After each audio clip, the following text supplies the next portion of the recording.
Hello, everyone. Hope you are all having a good day. We're now on what I think is likely to be the last day of Stream 100 puzzles. So there are 3 left. There is this one, and this one. So thank you all who contributed these Stream 100 puzzles, by the way. They have been fantastic and a really exciting and interesting sort of mix of things. A bunch of different types. And as always, whenever I have people contribute puzzles, there's always some really neat and exciting stuff that I've not seen before that makes me think about, the future of the world and these sorts of things. So we have that. I saw you solved Zeta's Nightmare earlier, by the way, DDX. Good job. I'm very proud of that puzzle, but that is as you alluded to in your comment on LMD, it's not an easy puzzle. But it is one of my favorites, and I keep meaning to go back and submit it to CTC, because I didn't at the time. But I haven't yet. Someday I will be like, I will submit this to CTC. And they will be like, why are you submitting a puzzle from 8 months ago? But anyway. So we are, as I said, doing Stream 100 puzzles. To all of you who are YouTube members or Patreon supporters who support at the, vote on a puzzle level, I have always started stream with the puzzle that's most voted on. But because we've been doing Stream 100 puzzles, I have not been able to do that. So to make up for that, after today's stream, the next couple streams, what I'm going to do is I'm going to do all puzzles that are just the most voted on. So I'm just going to start at the top of the most voted on list and then go bang, bang, bang down the list until I get to the end and do some 6x6s to wrap up the stream. So I'm going to do a couple so that those of you who support, so that you can vote on puzzles, feel that you're getting your money's worth. So I'm just going to do a bunch of them. So anyway, if you are a supporter and you want to go in and vote for some stuff, you don't have to unvote for stuff, as sometimes people do to sort of gerrymander the thing they want up to the top, because I'm just going to do all the top ones over the next couple streams. And then after that, I'm going to start doing puzzles from the Pencil Puzzle Challenge. So we had a setting challenge for the Pencil Puzzle. A lot of people have made something for that, so I'm looking forward to seeing what people have come up with. We'll see if I can do any of them. I suspect it will not be an easy collection of puzzles, but it'll be an interesting collection of puzzles. So that is the channel plans in the future. Josh's plan is to unvote for stuff just to cause chaos with ties. There does somehow often seem to be a giant pileup of ties. And it's not even always at the same number. I don't even quite understand how it happens. But yeah, there often is. Maybe it's just Josh. Maybe it's 100% Josh just always arranging it to be if I vote for these and unvote for this, I can make it so there's an 8-way tie at 11. Or whatever. Anyway, so that's that going forward. As Tristan says, I've been really making a concerted push to get people to like the stream.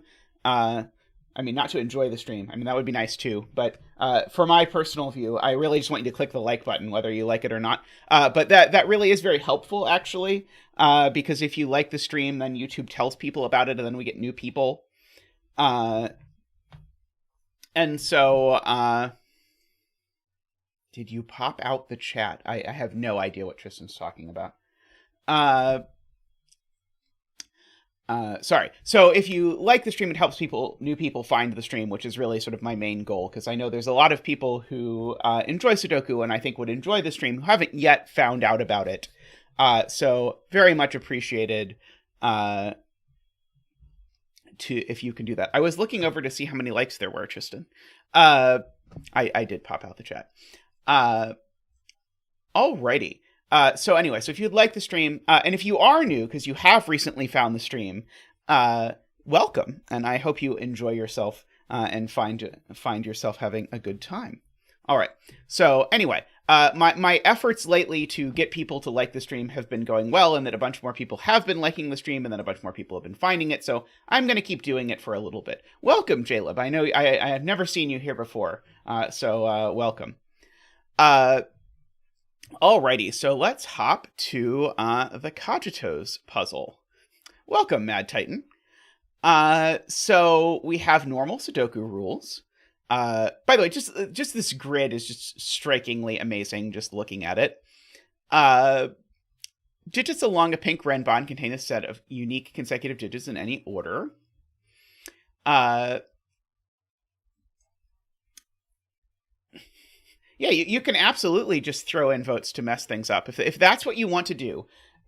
If you become one of my subscribers and supporters on YouTube so that you can...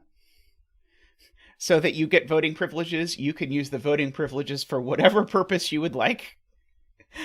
Be it to see the puzzles you want to see, or to convince me to do puzzles that I might not otherwise do, or whatever. Yes, the only rule is 1 vote per puzzle. All right. So these are renban. They have to be 4 consecutive digits in any order. They have to be 4 in fact digits. Yes, we have Patreon supporters and YouTube supporters. I am quite happy to have both of them. Sadly, the Patreon supporters don't get marked in chat. The YouTube supporters are the ones who show up in green. The Patreon supporters, sadly, we can't do anything. It would be nice, but I kind of guess I understand from a business point of view why YouTube doesn't let us mark the Patreon supporters, but it's a shame. So yeah, standard renban. These are standard German whispers, so they have to be, each pair of digits along the line have to be at least 5 apart, so this could be a 7 and a 2 and an 8. That would be a perfectly fair way to fill those 3 digits. And gray boxes in opposing corners of our clones must contain the same digits in relative position. Okay, so we actually got 2 clone puzzles in my thing. That's pretty cool. So this digit, it's telling me, is the same as that digit. This digit is the same as that digit, and so on around these various things. So that's interesting. Okay, so I think those are all the rules, although chat will inevitably tell me that I missed a rule because I didn't do that. Oh, ELOSF is building a roller coaster Lego set. That sounds cool. Post a picture in the Discord when you're done. I want to see this this Lego set. Okay, so the first thing I notice is that I have a 3-cell renban in a row with a 3-cell German whisper. So there's going to be a lot of restriction on what this can be, I think. And then I realize that's not true, because this could even be 2, 3, 4, which is annoying. I was thinking that this is going to have to be pretty close to 4, 5, 6 in order to make this whisper work, but this could be 2, 3, 4 with a 1 here and whatever I want there, and that's not going to break. Let's see. Do I want to, like, color in some flashes?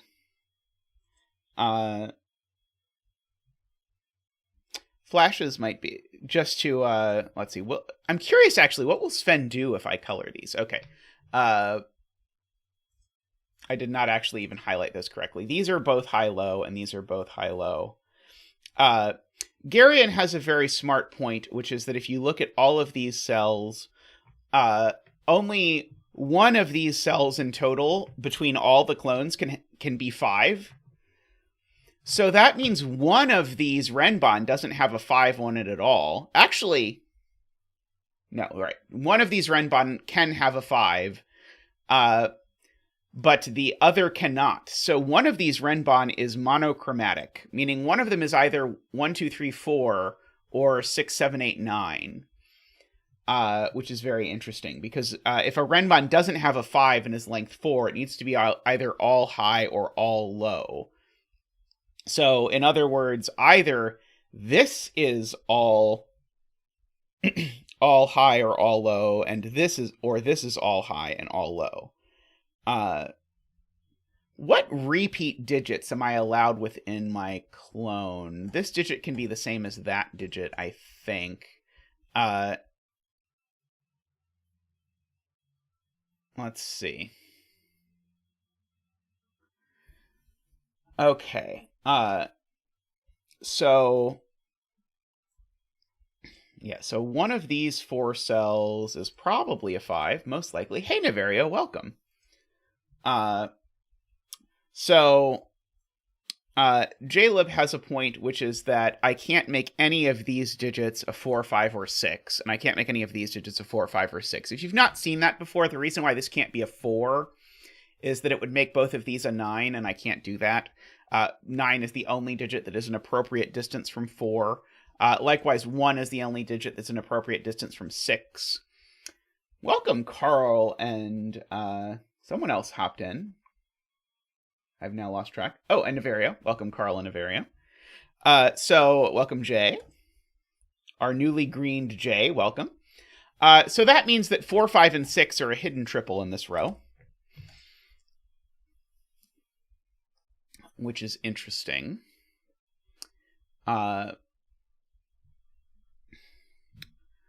Let's see. So I saw something, but I don't know if it's true. So maybe I should just think about candidates for what this digit can be, because I think there's a lot of things it can't be. So it can't be... Oh, good point from Josh that I should have noticed but didn't, which is that because these digits are the same as these digits by the clonage, there's also a 4, 5, 6 triple up here. That's very clever. That 4, 5, 6 being in a box with the length 4 renban is interesting too. But I was interested in what the candidates were for this cell. So I think it could be 2, but it can't be 3 or 4, because if it were 3, it would require me put a 9 in one of these two cells, and I can't. And if it were a 4, it would require me put a 9 in both of those cells, which I super can't. And so then it can't be 4, 5, or 6. If this were 7, I would need this to be 2 and 1 exactly, which maybe works. And then maybe 8 or 9. But the thing I was noticing was the only world where this is a 2, or the only world where this cell is low, it has to be exactly a 2 with exactly a 7, 8 pair here, which seems like the kind of thing I'm supposed to be looking at. And welcome, Mavir and Kodek, to the chat. So I want to think for a second if I can actually rule out that this is a 2 with a 7, 8 pair here. I don't think that I can. The fact that that would eat up 3 high digits in the column and the only high digit in the column would be a 6 is interesting, but then there aren't various problems like that. Okay.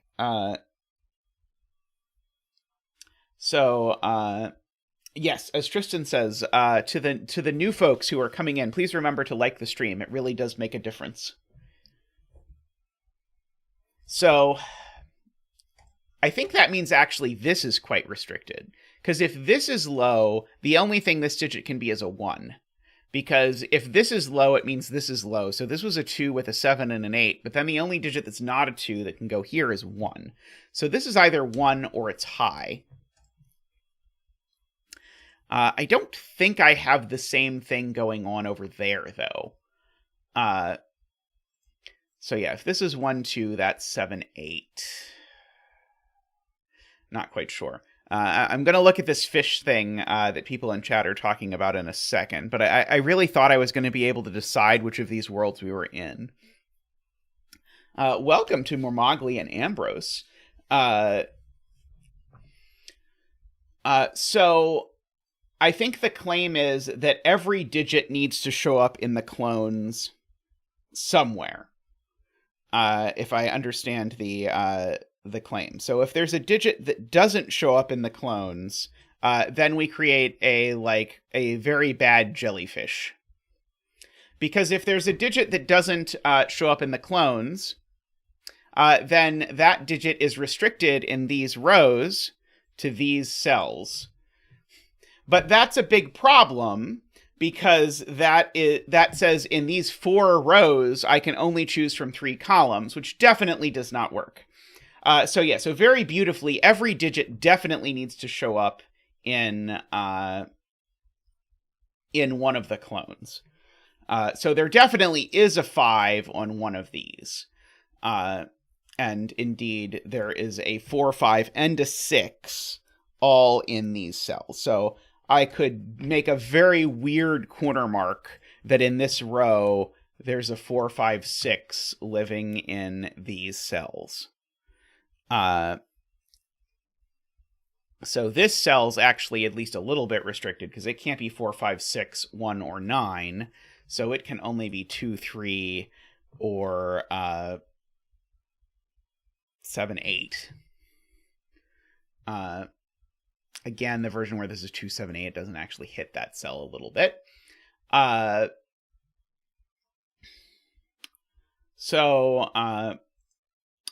Jaleb points out that the high-lowity of these two German whispers is an opposite orientation, because if it were in the same orientation, I would have 4 digits of the same high-lowity in the row, and I can't.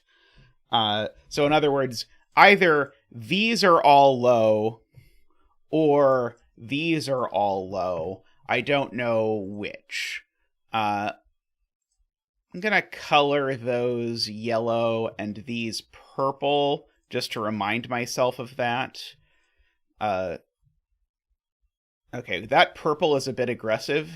We're going to not use that purple. No! Let me get rid of the purple.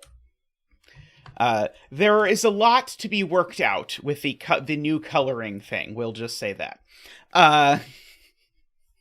I am very confident that Sven will work it out, but it is presently having a problem. Or having many problems with usability. But I am very excited by the fact that we have progress towards the thing. Okay, so we'll make these salmon. Okay. So this digit is one of these 2 digits. This digit is one of these 2 digits, for whatever that's worth. So we've got that, because this digit has to repeat. And I guess I can do the same thing over here, right? I might as well say... Oh, I did that wrong. These are yellow, and these are salmon. Because, well, it's a, they're clones. So if these are salmon, then those are salmon. So the one of these that doesn't have a 5 on it definitely has either the 4 or the 6 on it. And so, yeah, the other one has a 4 and a 5, or a 5 and a 6. I feel like I'm getting nowhere quickly with this. This 4, 5, or 6 means that almost everything on this renban has to be... oh, well, here's a point. This digit can't be 5. If this digit were 5, this would be monochromatic, and then these would either all be yellow or all be salmon, and neither all yellow nor all salmon would plausibly at all work, given that there's a yellow and a salmon in the box. So that digit's not a 5. That feels like it's potentially an important deduction. Does that mean there's definitely a 5 on this renban? Yes, there's definitely a 5 on this renban, because otherwise this renban is either all yellow or all pink. Yeah, so I guess that's perhaps the way I could have actually phrased the deduction, but not the way my brain processed it.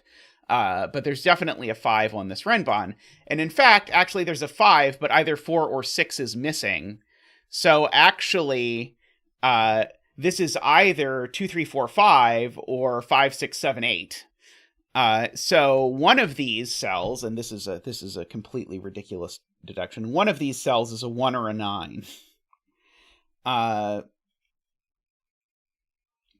this one can't be a 1. Is that going to get me there? Because this eats up either all but one pink or all but one yellow because of that 4, 6. And so one of these needs to be a 1 or a 9. And this one can't possibly be a 1. So if it's a 1 or a 9, then that. Okay, so someone in chat was saying before that this couldn't be 9, and I wasn't sure that I believed it mattered before, but now I definitely believe it matters. So I now want to scroll back, because I was at the time trying to understand the thing with the fish, which is very cool and all this sort of stuff. But someone, I think, had a proof that this couldn't be 9, which would now be very relevant. Let me scan back and see if see if I can find that from the chat. Okay, maybe I do not, or maybe it got deleted. Okay,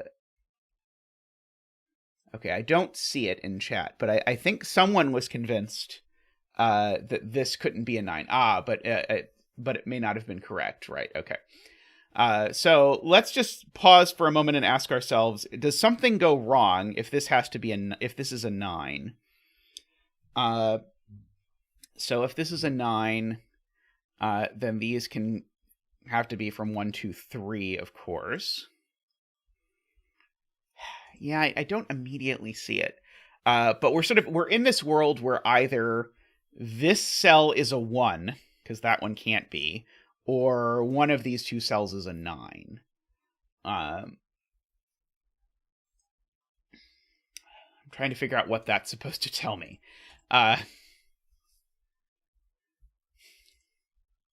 I have to remember that one of these renban is monochromatic. That is, either this is all yellow, or this is all salmon. That's certainly the case. Maybe I should look back at these renban.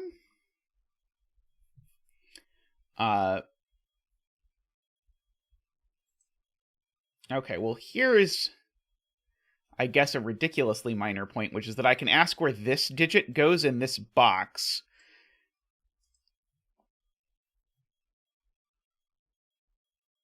Maybe I'm not quite sure.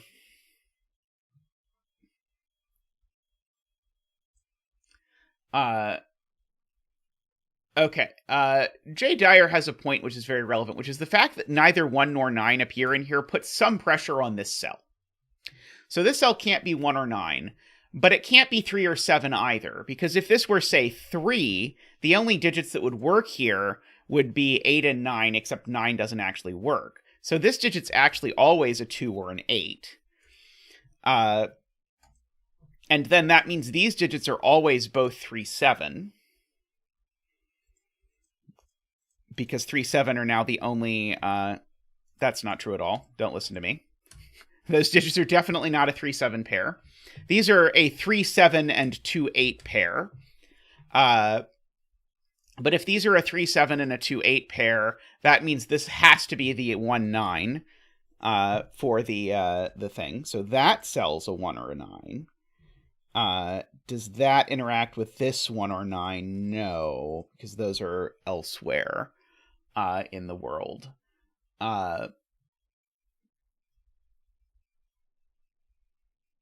Props to Cogito, by the way. This is both a very cool puzzle and also a puzzle that I feel is very outside their usual style, which is always neat to see.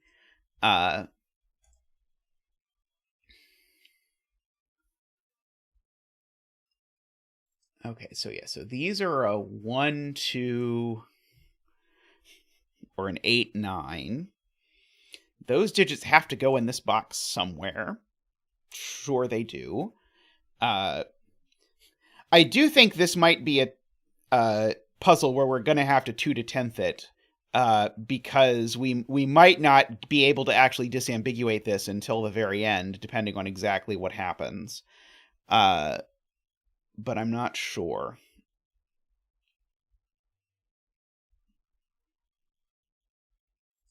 Okay. Okay, so Garion is interested in where 5 goes in row 5. So, in particular, I think the point is, and I'm not sure, but I'm going to speculate, the point is that if the 5 doesn't go on this renban, we get a swordfish on 5s. Would there being a swordfish on 5s here be a problem? I'm not sure that it would, but it's interesting, for sure, that would happen. In fact, actually, oh no, there could be a 4 or a 6 on this one. That's annoying. Can I somehow prove that 4 and 6 don't appear on this? Maybe the point is going to be this is going to have to be a 4, 5, 6, because I'm going to have to somehow avoid having a a thing over there. I'm not sure. Let's see. So, I mean, I let's see. Tristan wants me to look at where row 3, column 6 goes in box 5.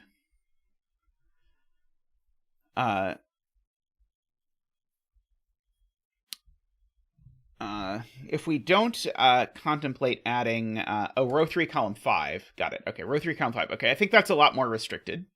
If we add anti-king to the puzzle, I think it'll help. Unfortunately, it can even go there, because this, I think, can be a 1 or a 9. I don't think it is a 1 or a 9, but I don't think I can prove yet that it can't be.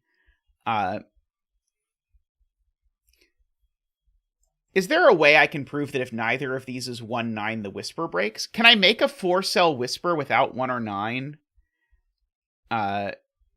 Probably, right? Or do I need a 1 and a 9 in both? So if neither yellow was a 1 or a 9, then they would be, say, 2 and 3, and then these would have to be an 8 and a 9, and that would be okay. So I can get away with only one. I need a 1 or a 9, but I don't need a 1 or a 9 in both, unfortunately. So I could have my 1 and 9 there in pink. Hey, Meme Rister. I think you will enjoy it when you get to solve this. Did I have 3 adjacent to 7 in that? I don't think so. So what I said was make this 2, 3, and this 8, 9. That's fine. So I think it is not true that one of these two has to be a 1, 9. Because if one of these two had to be a 1, 9, that would put a 1 here immediately, which would be very nice. But sadly, I think that is not the world that we live in. But I don't think if I put no 1, 9s on this that I could possibly make it work. Because if I put no 1, 9s, that means I have to have used 2 and 3 and 7 and 8, and that's never going to work. So I need at least 1, 1, 9 on one of these things. And so like that's exactly what we saw down here, is that had to be a 1, 9.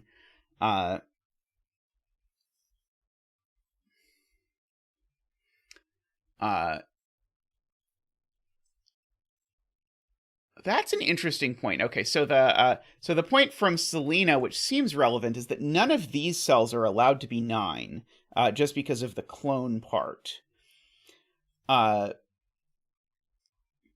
So if neither of these, this pressure, the fact that neither of these can be 9 was relevant over here, but it also actually extends somewhat over here. So, for example, that means I can't put a 3 in either of these cells. So if I write in my options here, if I were to put a 3 here, I'd need to put a 9 in one of those two, and I can't by the clone. So these are from 1 to 7, 8, 9. Oh, well, that's interesting. So the low digits in this row are always a 1 and a 2. So the 3 in this row is in one of these two cells. Yeah, Ambrose is the same place I am. The 3 in this row is in one of these cells. And whichever one is the 3, it kicks 7 out of its matching friend. So actually, the 7 in this row is in the other. So these are a 3-7 pair. That's weird. Okay, so these are a 3-7 pair always, because we can't put the 3 or the 7 anywhere else. I'm sure I was supposed to see that somehow, but I sure don't know how I was supposed to see it. So that gives me a 3-7 pair. That's very cool. So this has to be a 2-8, because it can't be 3-7 and it can't be 1-9. So this is always a 2-8. So that's a 2-8.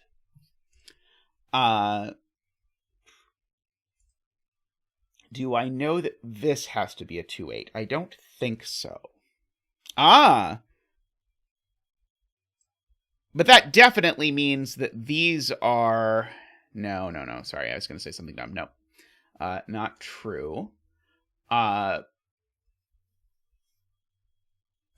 this is certainly either 1, 9 or 2, 8. Oh, and it can't be 9. So this is 1, 2, or 8 is the answer, I believe. It's 1, 2, or 8. So that's 1, 2, or 8. Okay. Let me check. Are we dropping frames? OBS does not believe that we are dropping frames.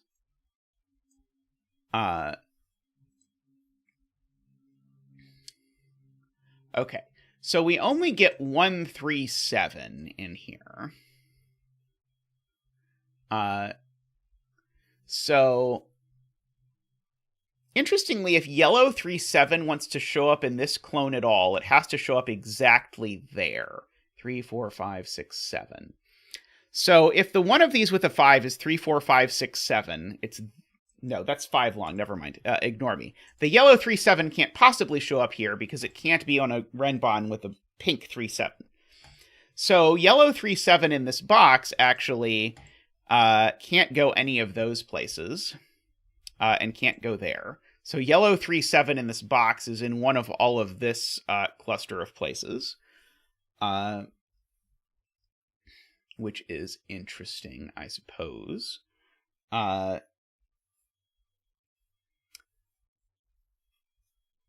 So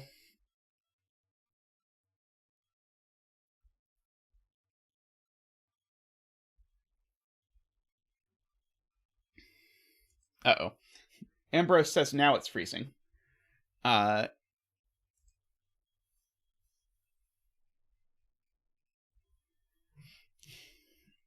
yeah, it is very interesting to ask where some of these things go, but I feel like this is big progress. So I mean, I probably should fill in that these are all from 1, 2, 8, 9, just for and that one's not a 1. The yellow 2-8 in box 4, Jay points out, actually does a huge amount of work. Because that yellow 2-8 rules yellow 2-8 out of that cell, which then rules yellow 1-9 out of that cell. Okay, that was huge. Okay, so now yellow 2-8 is actually in one of these two cells only, in this box. I think I did clone the none ones, didn't I? Oh, no, I didn't clone that none one. So yeah, so the yellow 2-8 is in one of these. Is there some reason the yellow 2-8 can't be here? It would put yellow 3-7 here. Update the clones. Oh, yeah, right. This is now not a 9. This now is a 1 or a 9. So yellow 1-9 in this box is in one of these places. I would really like to prove this can't be yellow 2-8, but I don't think that I can.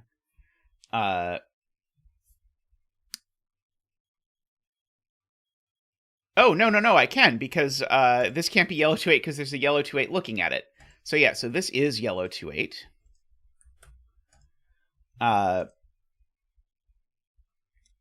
Yes, it sees it in the column. I did not appreciate that. I now keep wanting to try and place yellow 2-8 in this box, but that's a problem because there's already a yellow 2-8 in this box. So one of these two is a yellow 2-8.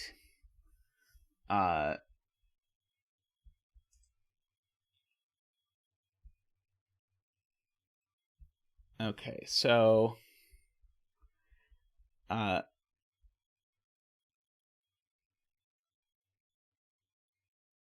is row 5, column 3 just red? It sees 1, 9, 2, 8, 3, 7, and it can't be 4, 6. Yes, it is just red. Great spot from Selena. Welcome to the chat. Very much appreciated. This is a naked red, because it can't be 5, it can't be 4, 6, and it can't be yellow 1, 9, 2, 8, or 3, 7. That is an excellent spot. So therefore, these are both yellow. Well spotted. So this is a 3, 7, or a 4, 6. And this is the other one. And so 3-7. Yeah, 3-7 or 4-6. And this is the other of 3-7 or 4-6. Wait, no, this could be yellow 1-9, can't it? Never mind, sorry. I don't know this.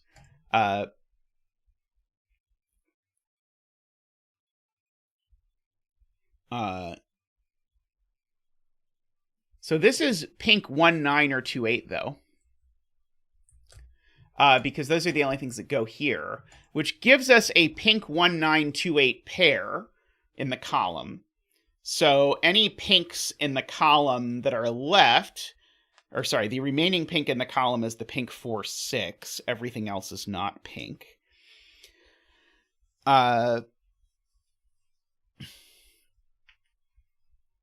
We now have a lot of pressure on this renban because now we've crept up to the only yellow digit that can possibly appear on it is yellow 4-6.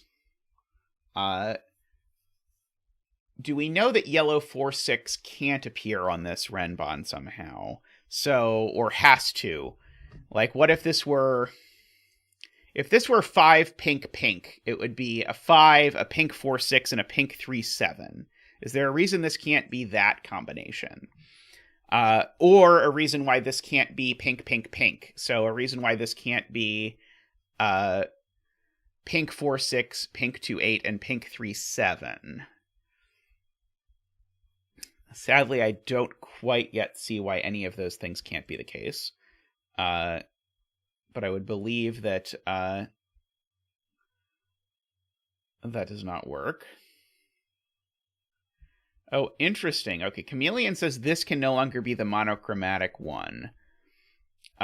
So Chameleon is effectively saying I can't make this yellow 1-9 while at the same time making this yellow 4-6. So I guess Chameleon is saying this just can't be yellow 1-9. Okay, why would that be? Why can't this be yellow 1-9? Ah, right. This cell just isn't 1 or 9. Wow. Yeah, I could have just immediately, when I started the puzzle, I probably should have pencil marked that I knew that these cells were not 1-9. And so yellow 1-9 is nowhere to be found on this, and therefore, because we knew one of these two was monochromatic, it's this one. So we can update the salmoning over there. Therefore, there's a 5 in precisely one of these two cells.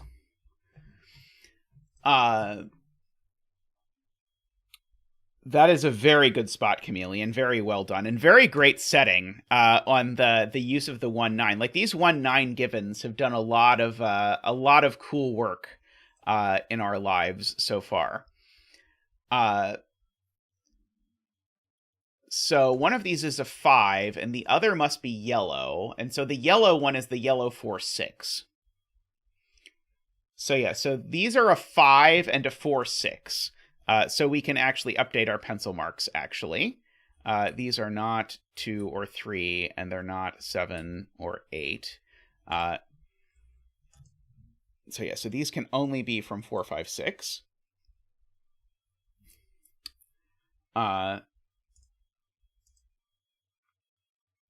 Okay, so now... Yeah, one of these is... These are all the not 3, 7... Wait. Isn't the puzzle broken now? Don't I need a pink 4-6 in here? Oh, what I said is wrong. I don't need a pink 4-6 in here. Oops. So my logic here was completely incorrect. Because there's definitely not a pink 4-6 in here, because the pink 4-6 is over here. So what is this renban? This renban, sorry, I just miscounted. I tried to put 5 digits on this renban, as I am wont to do.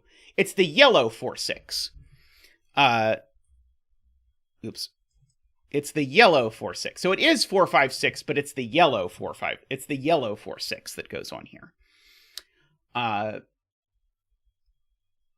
Okay, so the 4, 5, 6 was right, but the thing I said out loud was wrong.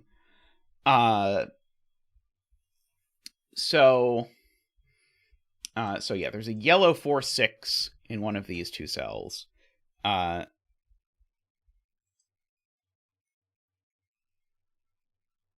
Trying to decide if I know whether this is yellow 1-9 or anything like that. I don't think I quite do yet.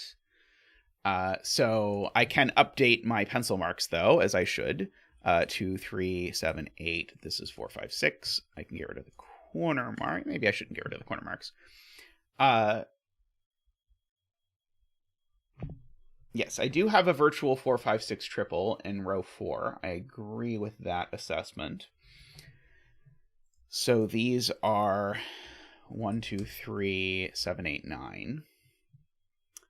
Are there any of these that I can simplify with that? Well, I can ask myself, where does this pink go on the renban? And so this pink has to go on the renban there. So this cell is always 2, 8, or 9. Because this pink has to go on the renban somewhere. It can only go on the renban there. So that's 2, 8, or 9. Which is big because it means this is 2, 8, or 9, which means it's not 4, 5, or 6, which means this is 4, 5, or 6. So that's where the 4, 5, 6 goes. Oh, and it's not a 5. Because it's pink. So yeah, so that is the pink 4, 6. On the renban. So pink 4, 6 in this box. Could pink 4, 6 possibly go here? I think so, because I think I could go pink. I think I could just make this 4, 5, 6. I think I'd have to if I made this pink 4, 6. But maybe not even necessarily.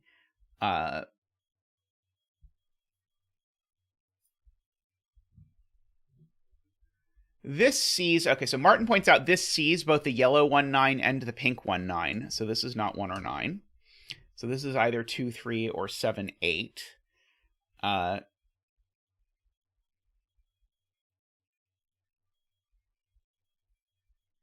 agree with Martin. So the yellow 1-9 in this row is only in one of these two spots.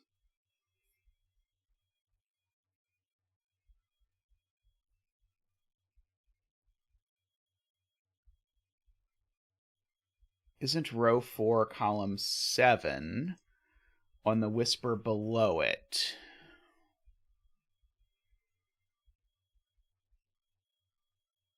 Do I know that? Yeah, so the question is, where does this digit go in row 6? This digit in row 6 certainly doesn't go there. It's not 4, 5, or 6. It's not yellow. It's not pink 3, 7. So these two digits are the same digit. This is Carl's point. And if these two digits are the same digit, then I can rule out that this is a 2 and rule out that this is a 9. So these are both from... That's a very weird pencil mark to have in one of these puzzles. These are both from 1-8. And if those are both from 1-8, I should update that this is from 1-8, so it's not 2 or 9. And this is from 1-8, so it's not 2. I think I did already clone it, Tristan.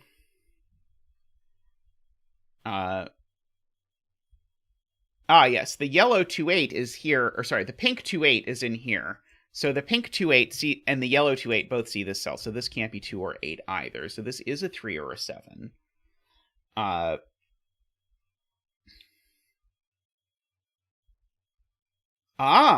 These two cells are a hidden 3-7 pair, aren't they? I think these two cells are a hidden 3-7 pair. Because this cell... Oh, no, this cell could be pink 3-7. Oh, darn it.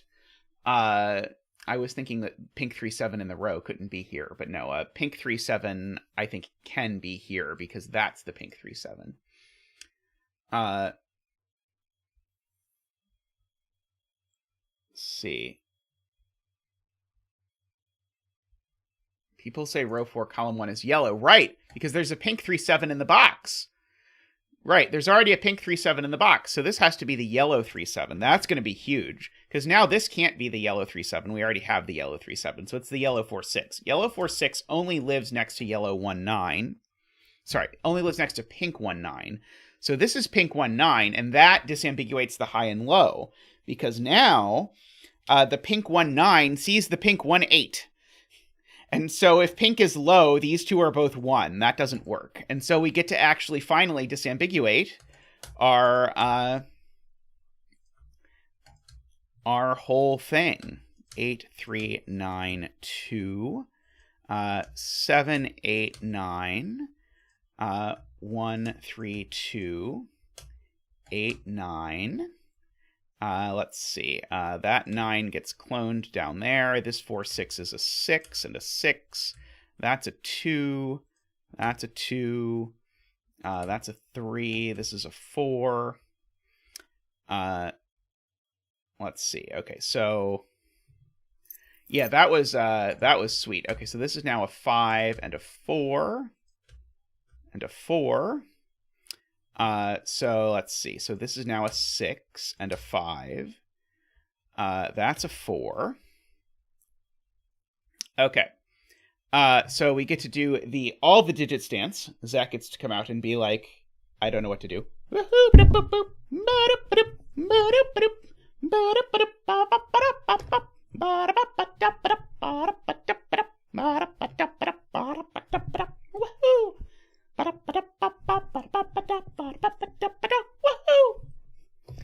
Thank you, Zach. Thank you. Okay, so these aren't 5 anymore. We've got lots of pencil marking to clean up. These aren't 2 or 8. These aren't... Oh, we actually know what they are from the clones. They're 5 and 4. We do have lots of coloring to do, which I will also do after I clean up all of the 2, 3, 8, 9, 2, 3, 8, 9, 4 comes out of there, 6 comes out of there, 2 comes out of there, 8 comes out of there. Let's see. Okay, so all my 4s should be yellow.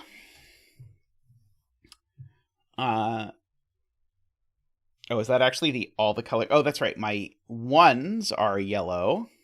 Oh, 5 is going out of there, and 5 has been placed here, actually. 9 is pink, or salmon, if you prefer.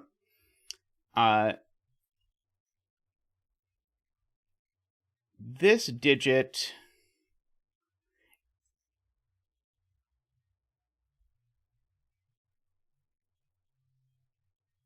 yes, this digit I probably know. Let's do it that way.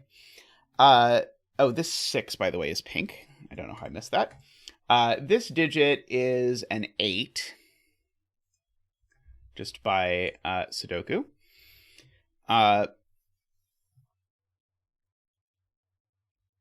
So this digit is a 1 or a 3. But now I have to find 3 digits to go on this renban, and they have to live between 4 and 8. And I think there are only 3 such digits, which I think are 5, 6, and 7. So I think this renban just has to be a 5, 6, 7 by force because of the 8 and 4. And so that makes this a 5, that a 7, and that a 6. So we can pinken. Reminds me of the Futurama bit about the ham gum that pinkens your breath while you chew. 1 and 7 go in the grid. These are a 1-3 pair, but they're both yellow.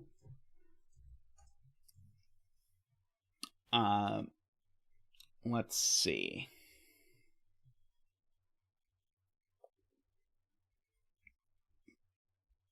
A very irksome 1-3 pair indeed. Okay, so this cell can't be pink and it can't be 5, so this cell is yellow. In fact, this is another 1-3 pair. So that yellow 1-3 pair, though, is interesting because that yellow 1-3 pair is there. 5s aren't gray, but this cell is gray because it's part of a clone. 5s, when Casey is around, are green, so we'll just camouflage them so you don't have to look at them. But that 1-3 pair tells me that this is a 9, which tells me that this is an 8, which tells me that these two are yellow. So this digit being low is a 3, and that being low is a 2, and that's a 1 and a 3 and a 1. going in. So these are a 4, which goes here, and a 7, which goes here. This digit now is a something else. This digit's an 8. Okay, so if this digit is an 8, that's going to tell me what goes on in this box. Because that digit being an 8 tells me that this renban now can't be the high digits except for 9. This has to be low. So all of these are low. And so, therefore, that tells me that this is the 3 that has to go on this renban. These are a 2-4 pair. This is a 6, of course. So that's a 5. We can camouflage it. That's a 4. So 4 in this box is placed now. It goes here. This cell's now pink, just because it sees every yellow digit, and 5. So it is a 6 or a 7. I don't think I know which one as of yet. The green is also quite aggressive. If it were camouflaging a real digit, I would feel it was disrespectful, but I'm okay with doing it for 5s. I probably know what this digit is. It's yes, this is a pink 7. So let's see. This row is missing a 3 and a 7, so that's a 7. Which gives me that's a 6 and that's a 3. These digits are a 7 and a 5. Well, that one's got to be the 7 for multiple reasons. That one's the 5. Cone of shame. These are all yellow now. So that's the green one. These two are both pink. This is just a naked single 1. This is where the 3 goes. That's the 2. That's the 8, and that's the 6. These two are both yellow. These two are both pink. We'll avoid saying what the bet cell is until we absolutely have to. This is the last pink for the column, so this is the green for the column. I still need a couple things. I still need a yellow and a pink here, which annoyingly are a 1 and a 9 in some order.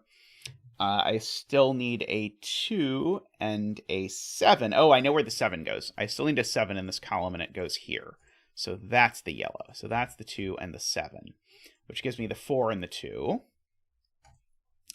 I suppose I can write in that digit. This is a 6 to fill that in. So this has become a naked single 9. This is yellow, and this is pink. So that is 1 and 9. This has become a 4. This has become a 1. This has become a 6. This has become a 5. By the row, this cell is yellow and is therefore a 3. And by the box, the bet cell is pink, moment of suspense. And so the bet cell is an 8. Sweet puzzle. I really liked that.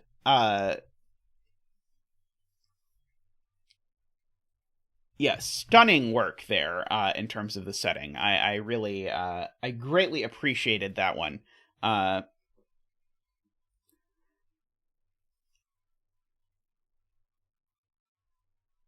Half of a 3, so you half won the bet. I see.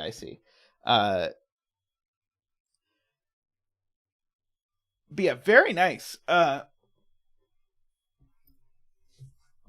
want to see Simon or Mark do this one. You should submit this one to CTC. I want to see someone else do it, because that was very cool. Alrighty. I'm going to take a quick break, and I'll be right back. Alrighty, welcome back. Obviously, there are a few things to move around. Give me a moment to... Why is my thing not showing up? One moment. Okay, so first of all, let me fix my audio.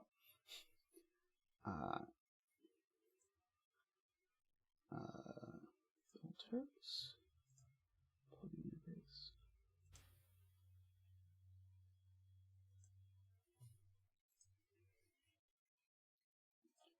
Okay, second of all, let me get rid of the Tesseralis puzzle piece. Sorry, Tesseralis. By the way, if you did not watch me solve this Tesseralis puzzle that this is from, you should definitely go back and look at that. That was last stream. Third of all, I have a plugin that usually redoes Penpa links, and it has not redone this one to make it look nice. So I'm gonna just sort of fake it, but I don't know what's going on that this is not working the way that it normally does. Because normally it would also show you the rules in a way that was coherent and useful, but I don't think there's anything I can do about it, because I also can't resize it. Oh, I can click the resize button. Sorry, I can resize it. Maybe that will help a little. Okay, so if I do that... Sorry. Oops.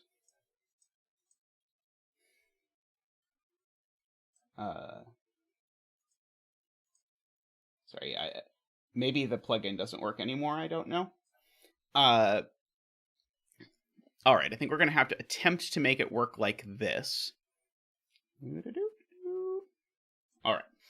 I can embiggen myself, I guess, since it's not going to show you the other thing. Oh boy.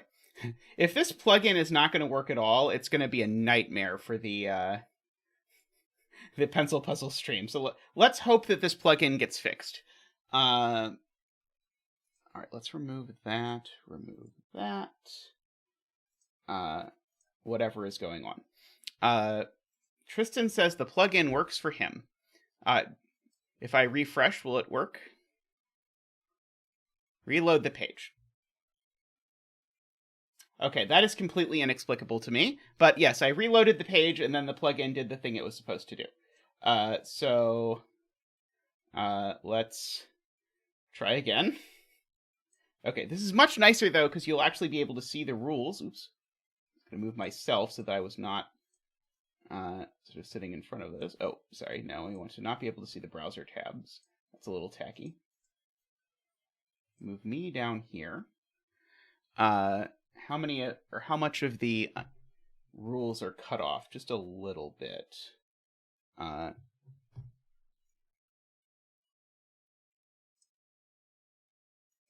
No, that's not what I wanted.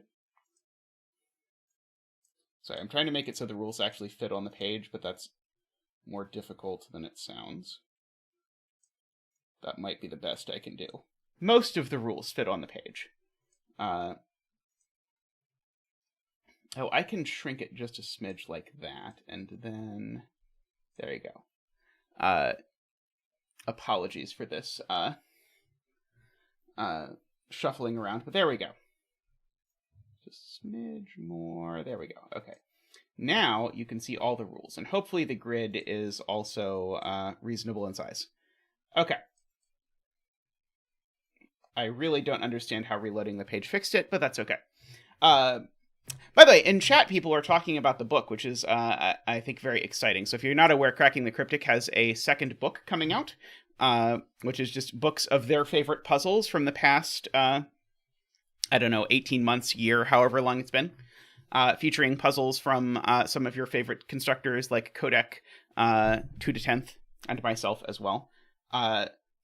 They revealed a bunch of the puzzles that were in the book, and they did not reveal what puzzle from me is in the book, but they did reveal that there is a puzzle from me in the book. And I've gotten enough questions about this that I actually was just like, hey, Peter, who's the guy who's in charge of the book, can you tell me what puzzle of mine is in the book? And he responded with, no, I can't. So now I'm more excited to find out what's going on, because there's apparently some intrigue going on with regards to that. So I think the actual response was not yet. So we'll see. All will be revealed in time, I suppose.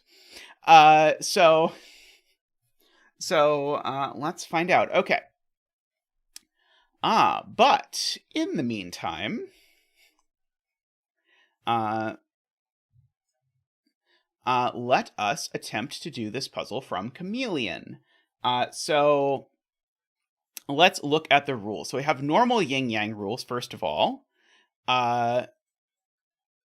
which are which are that we have to shade and unshade some cells. So shaded is gray, unshaded is green, such that all shaded cells are connected and all unshaded cells are connected. And no 2x2 is either fully shaded or fully unshaded. For what it's worth, MIA is the grid that I had printed to put in my office. So I have a giant poster of MIA, both solved and unsolved, next to each other in my office. But part of that was not just that it was, I thought it was my best puzzle, but I also thought it would make the coolest poster. Yes, the Kodak makes a good point about the fact that most of my puzzles do not solve nicely on paper. Okay, so those are the normal Yin Yang rules. I'll go over the standard bonus Yin Yang rules in a second. In addition, place the digits 0 or 1 in every cell so that all shaded cells have the same digit and all unshaded cells have another. Okay, so either 1s are shaded and 0s are unshaded, or vice versa.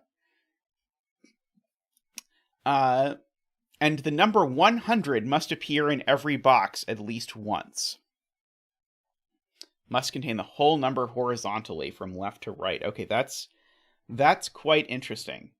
Okay, so let me first do the usual spiel. So if you've never seen me do a Yin Yang puzzle before, or if you've never done a Yin Yang puzzle before, I feel like Yin Yang is a genre where you really need someone to tell you what the rules actually are before you can do it, because the rules as stated are very, very short, but they have a couple consequences that are really relevant, and you really can't do a Yin Yang puzzle without someone telling them to you, or you figuring them out yourself, but that's harder.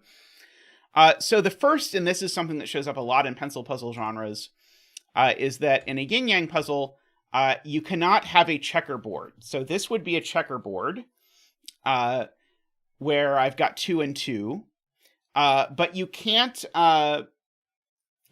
make this work because of the fact that both the greens and the grays have to be connected. So if the grays connected around here or around here, they would in so doing separate these two greens from each other. So that never works. So anytime you have a cell that if you filled it in a certain way would make a checkerboard, you know it actually fills the other way. The other thing you know is that you know that the border always consists of one string of green and one string of gray, or occasionally the border is monochromatic, but that usually doesn't happen. So one string of gray and one string of green. And again, the reason for that is that if instead it consisted of more than one string of green, I would have to connect those strings of green.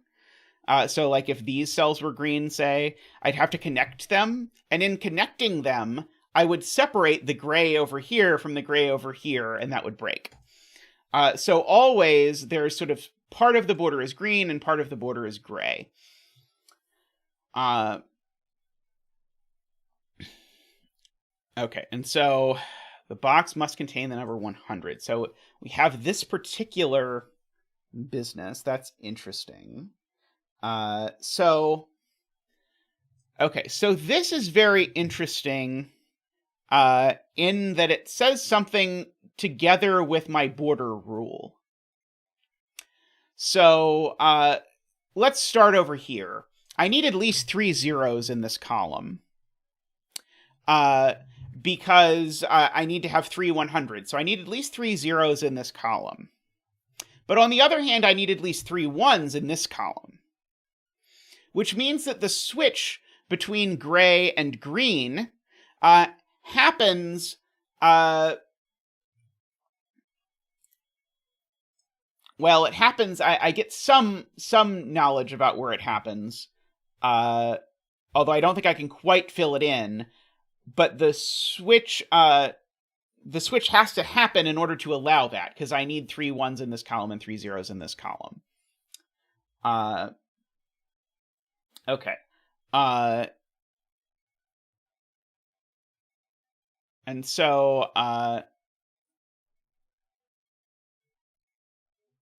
yeah, so I guess more specifically, one of these 3 cells, is a 1, and one of these 3 cells is a 0. So I know there's a switch in here. And one of these 3 cells is a 1, and one of these 3 cells is a 0. So I know there's a switch in here. And so I guess what I actually know is I know that all of these cells are the same, right? So I can't actually fill in colors, but I can fill in that all of these are 1. Sorry, that's not true. I can fill in that all of those are 1 and all of these are 0. And we get to do our 1 dance. Ba-doop, ba-doop, woohoo! Ba-doop, ba-doop, woohoo! Ba-doop, ba-doop, ba-doop, woohoo! Ba-doop, ba-doop, ba-doop, woo!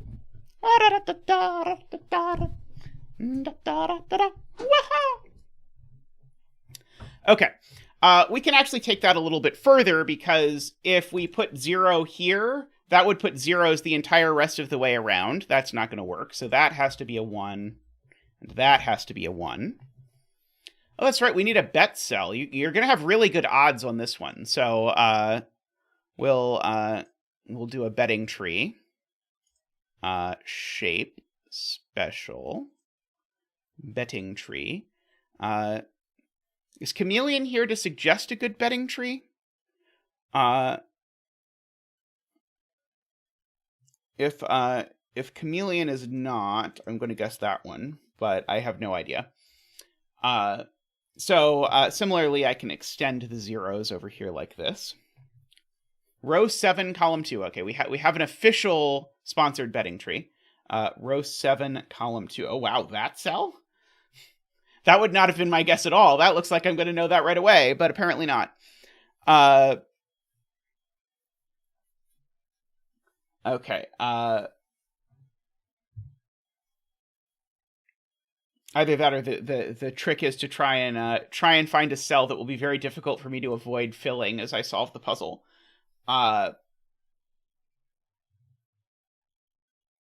These two can't both be 1. And if they're 0, 1, they have to not form a checkerboard. Oh,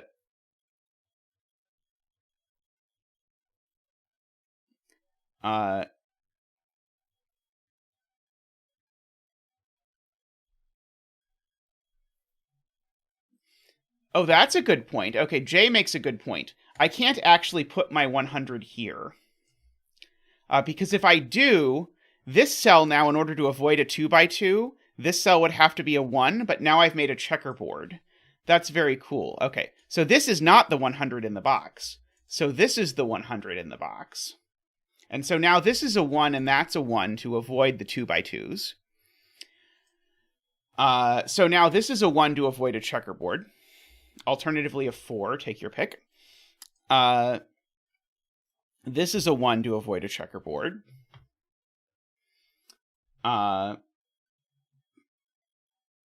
Let's see. So now either this is 100, 100. I'm trying to see if something similar happens here. If this is 100 or this is 100.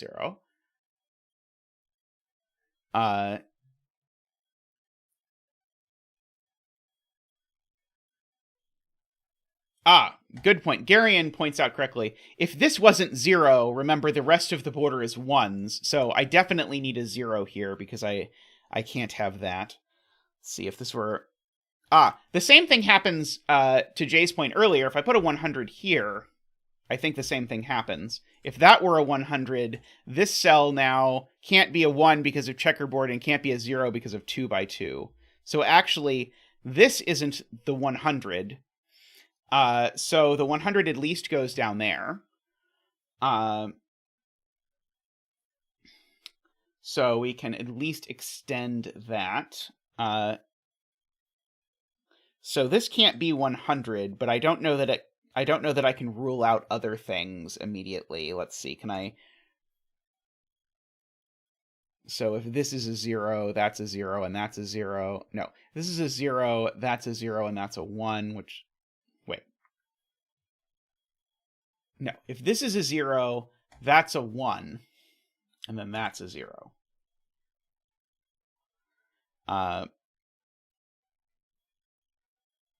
Okay, I don't think I can quite milk more out of that yet.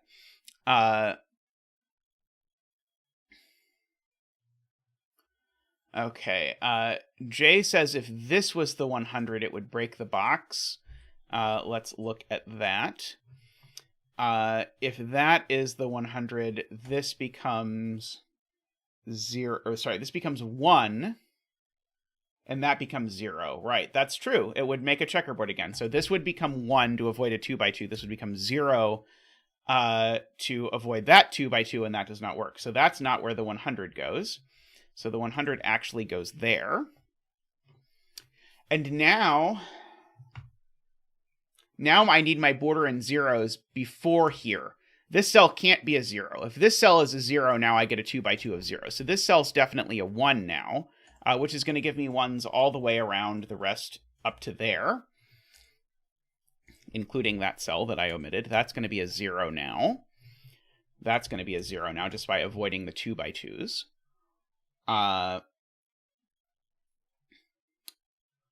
Is there a checkerboard or something that I can avoid? Doesn't immediately look like it. It's possible I could do something in this box. It's possible one of these clearly can't. This clearly can't be the 100. I'm not sure if one of these would break. If that was the 100, would that immediately break? It doesn't look like it to me. Let's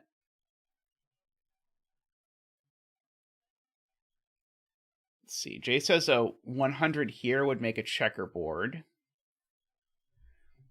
So 1, 0, 0 would make that a 1, make that a 0, and that's a checkerboard. Agree. So that's the 100. So that's a 0. We got the 100, 100, 100 going across. So we've got those hundreds taken care of. That is cool, though. By the way, if you've joined recently, please like the stream if you have not yet. I have been trying to shill for likes more because it helps people find the stream. So please go ahead and just click the like button. Much appreciated.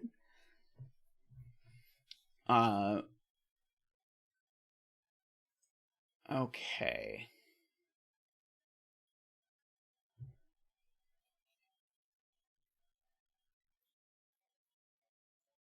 So now, trying to decide if like all of these being 1 is going to create a problem. I don't think so.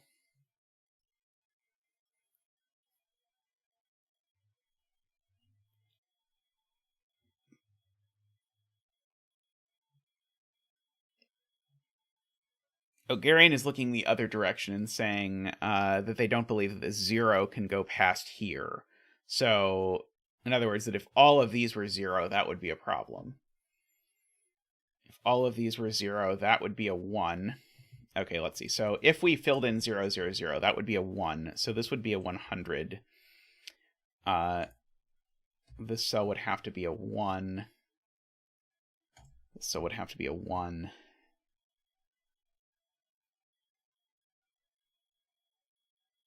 I don't quite understand what I'm supposed to see there. Was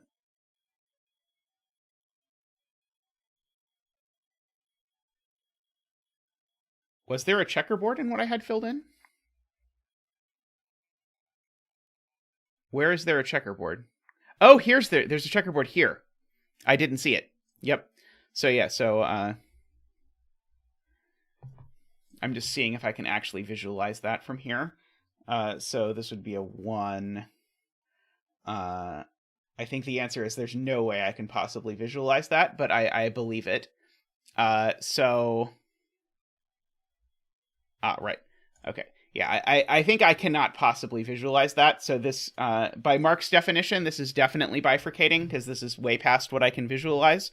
But it is not presumably past what Garian can visualize.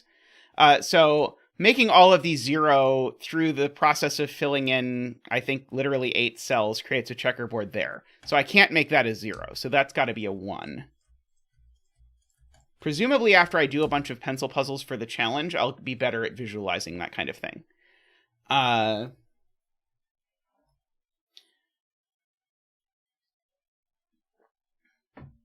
So we get all of those over here. Of course, one of these is a 0.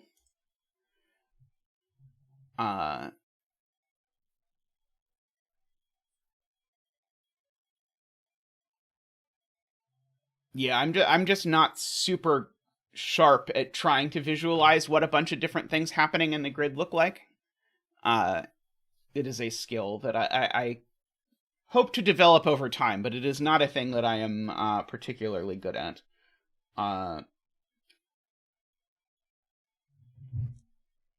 Let's see. If this were 0, 0, that would be 1, 1, 0. Let's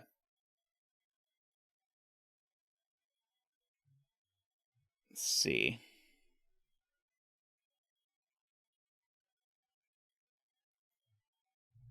Okay, so what Jay says is putting 100 here immediately gives the checkerboard. Even I can visualize that. If this is a 100, then that gives me a checkerboard. So the 100's not there. In box 9. I don't know that does something. Some people in chat seem to think it does something. I believe them, but I don't see it.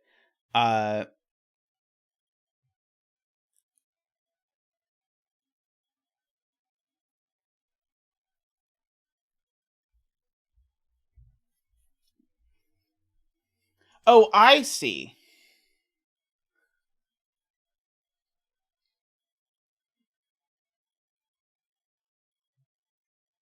Maybe not quite.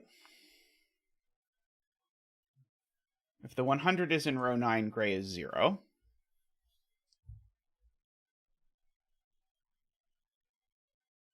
I can visualize with that. I can get halfway there in my head. I can't get all the way there in my head, but I do agree that's a useful sort of starting point.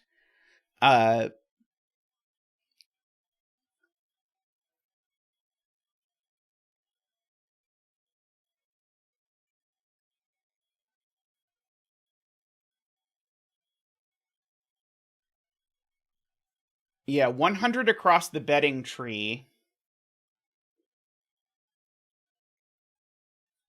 Wait.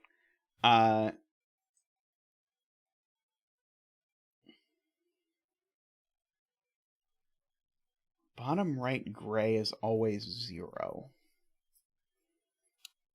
A lot of people see this. I do not see this yet.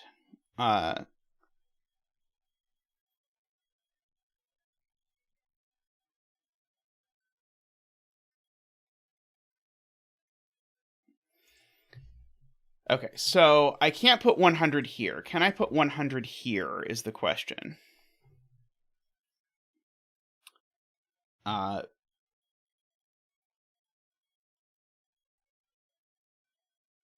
So this would be a 1. That would have to be a 1. Yeah, so I'm trying not to just fill in stuff because I don't want my I don't want my way of sort of trying to think about this to be just fill in stuff forever. So this can't be 0, 0. So that has to be 1. I still don't see. I still don't see it. Oh wait, I think that was actually good. I think that 0 was valid. Okay.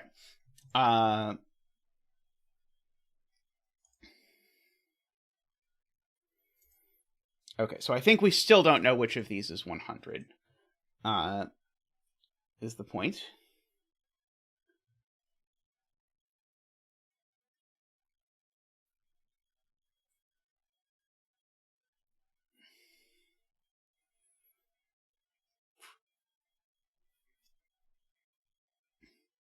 This is a cool additional rule.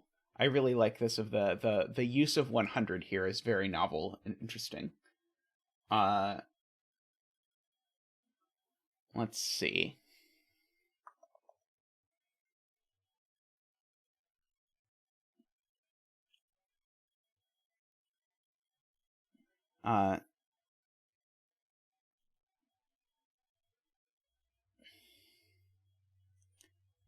Okay. Selena says 100 across the tree breaks. So it makes that 0 and that 1. Which makes that 1, which makes that 0, 0. And this cell is broken, because this cell has to be either 0 or 1, one of which creates a checkerboard and one of which creates a 2x2. And I think I filled in slightly more than I needed to there. I think as soon as I do that, this is already broken, right?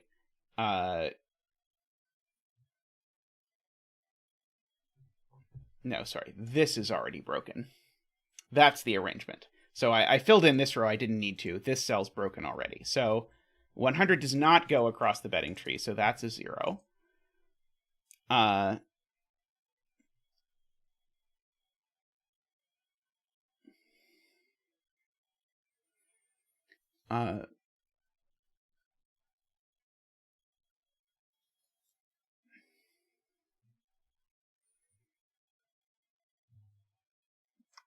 It's a good point from Acid Helm. These two are not the same color. These are a 0-1 pair for sure.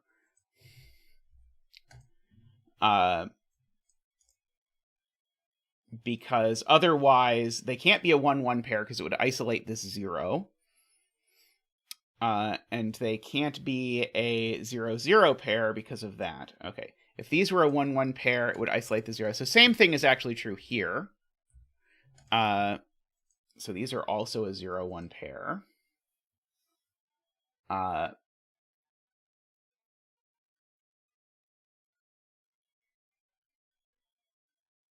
Of course, these are a 0-1 pair.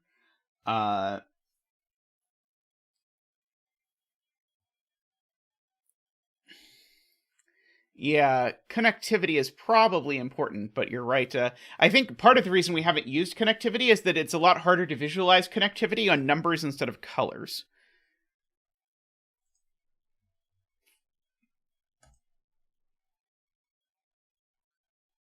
Ah, okay. Garion makes a very smart point, which is that this cell's always 0.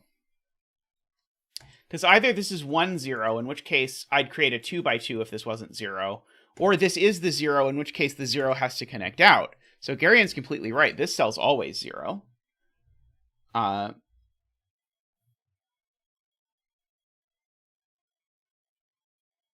Let's see.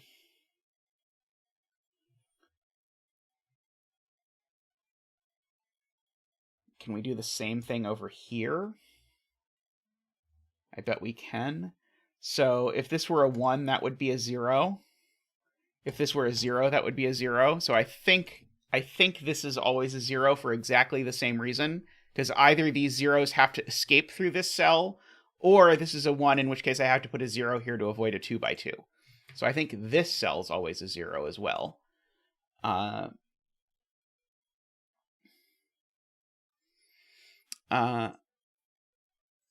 happy to do Eric's suggestion and just temporarily put in color just so that the connectivity stuff pops a little bit more.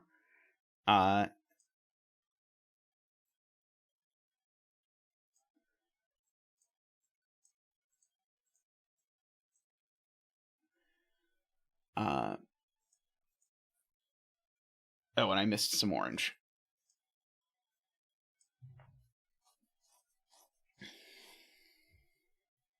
Oh, and I missed a purple. Yeah, temporary colors might make this a little bit more friendly to the... So these ones never connect through here. This is a dead end as far as these ones are concerned. That's one thing that sort of immediately leaps out at me.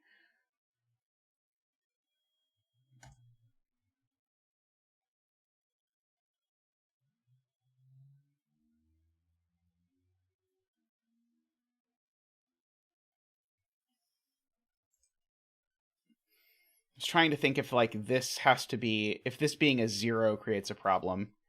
Because it creates 2 potential checkerboards. So if this is a 0, both of these are 1. But then the oranges, I think, can just sort of escape out that way.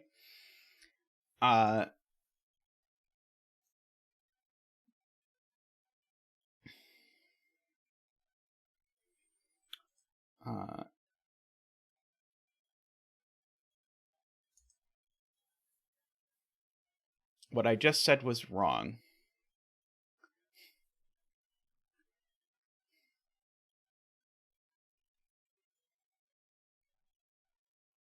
I think all I was trying to say was if this is 0, it forces a bunch of stuff because there's a potential checkerboard in both of these. That's all I was trying to say, but I don't think it actually breaks or anything like that.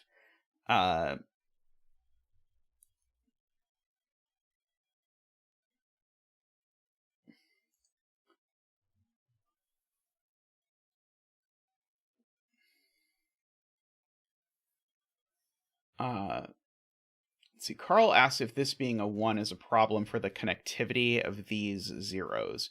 It is true that these zeros certainly have to get out. If that's a 1, they have to get out through this box, but I can't quite see it causing any catastrophes.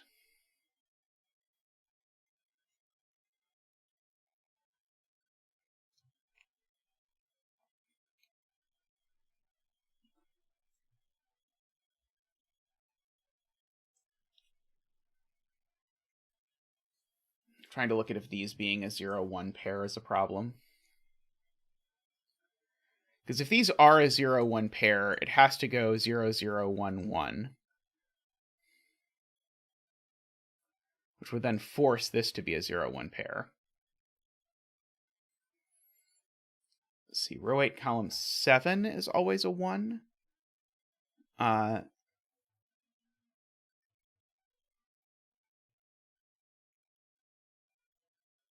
Okay, so if the 100 is here, then of course this is a 1. Otherwise, the 100 is here. Oops. And so that's then a 1 to avoid a 2x2, and now this is a 1 to avoid a checkerboard. So Garian's point is, in all scenarios, this cell is a 1 in order to make that work. Oh, no? I did that wrong. Oh, because the 100 could be in this row. Right, I think we proved earlier that this can't be a 100. I don't remember how. So the other option is that this is the 100, in which case this is a 1. In which case...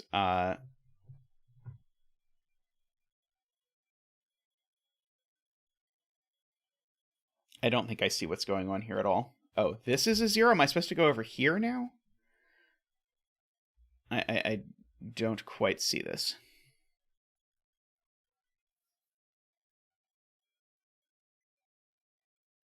No, start again. 0, 0, 1. Ah, yes, this is a 1 to avoid a checkerboard. Okay, no, that's very straightforward. I don't know what I did. Yes, so... no idea how I confused myself there. This one's actually pretty straightforward. If this is a 100, then that's a 1, and now this has to be a 1, because otherwise I create a checkerboard here. So this is always a 1, is Garian's point. And so once that's always a 1, this is always a 0. So I'll write a 3 in the box.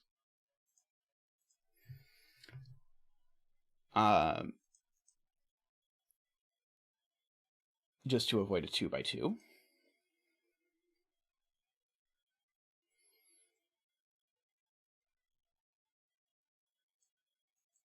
Okay, so now we're really creating a problem.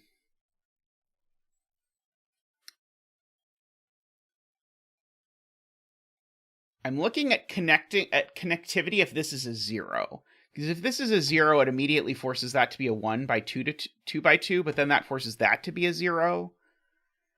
And that looks like it might be causing a problem because I've got to connect through here somewhere.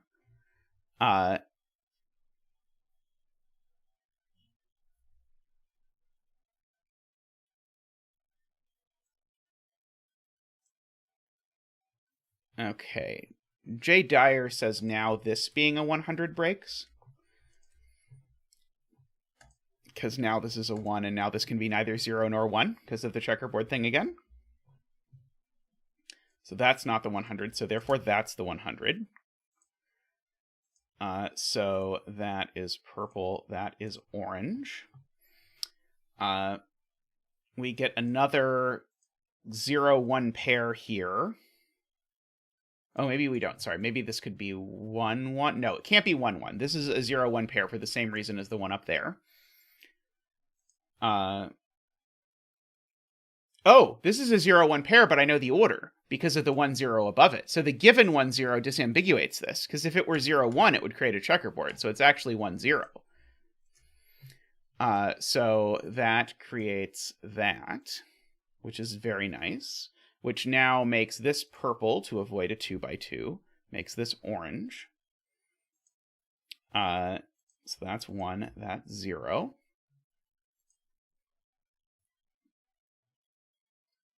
Now the orange has to connect through this cell, because if this cell were purple, we would not connect between the oranges here and the oranges over here.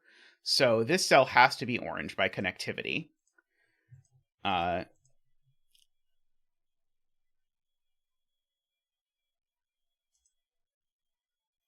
This cell has to be 1 to avoid a 2x2.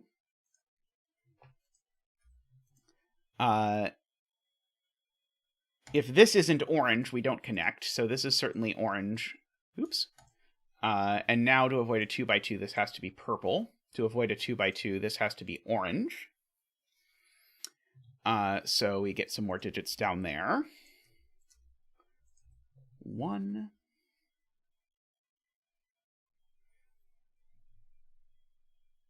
I think we've got a little bit of flexibility down here.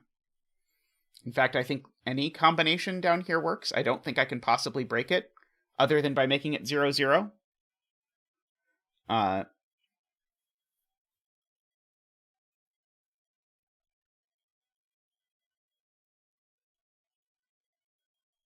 Oh, right. No. Sorry. Sorry. No, that does work. I can. Because if this is a 0, that would be a 1 and the 1s wouldn't connect. So this can't be a 0. It's always purple. Okay, that's slick. And something that I think if I did a bunch of yin yangs, I would recognize right away. But because of the shape of this, if that were 0, that would create this cell being isolated as a 1, but it can't be a 1, can't be a 0 by 2 by 2. So that is a 1. Okay. Yes, so I was wrong. In my head, it looked like it could actually go either way, but I was wrong. It could not go either way.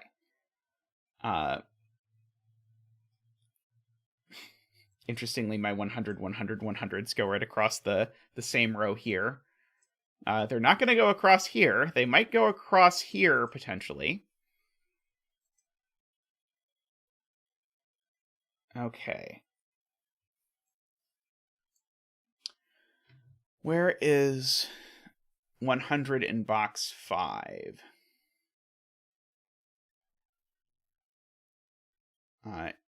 If this were the 100, it would immediately create a checkerboard with these cells.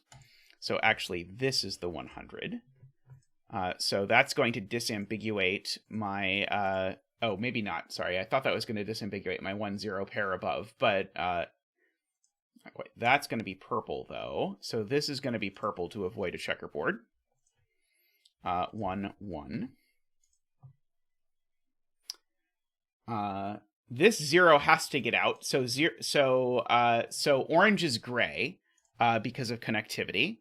So we're going to orange these two cells. And now all the gray cells can be oranged and all the green cells can be purpled. So we can do that. That is a 1. Now this is orange to avoid this 2 by 2. That's a 0. Let's see.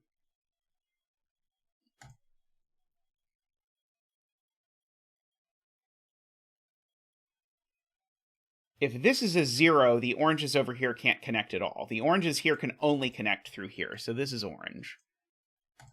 And now I have to avoid a checkerboard on both sides. So those are both purple.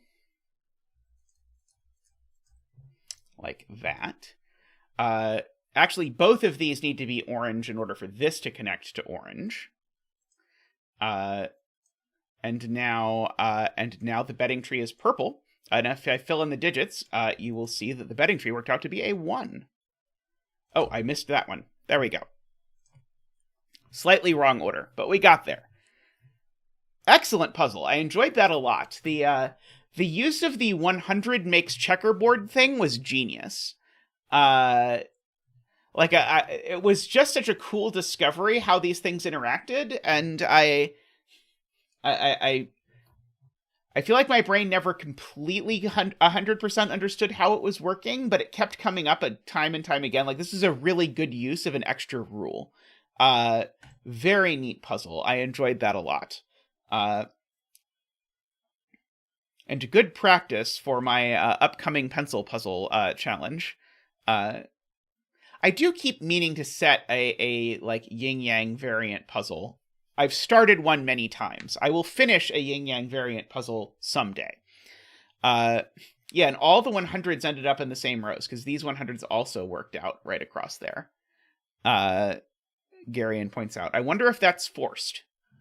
I wonder if there are grids that satisfy this where the 100s don't end up in the same row. Maybe there is some like meta argument you could make, like we did in Kajito's puzzle, that actually that's forced. Alrighty. I'm going to take a real quick break, and I will be right back. While I am taking my break, if you could please like the stream, it would be much appreciated, and I'll be right back. Welcome back to the last of the Stream 100 puzzles. Alrighty.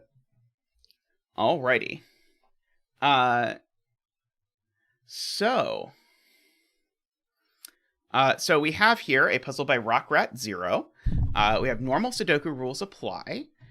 We have a 100, oops. I accidentally moved the tree. I placed the tree where it was supposed to go, which was row 5, column 1, and then I tried to move it. The digits in the cage sum to 100, but spoiler, they can repeat. Digits separated by an X sum to 10. Digits separated by a black dot have a ratio of 2 to 1.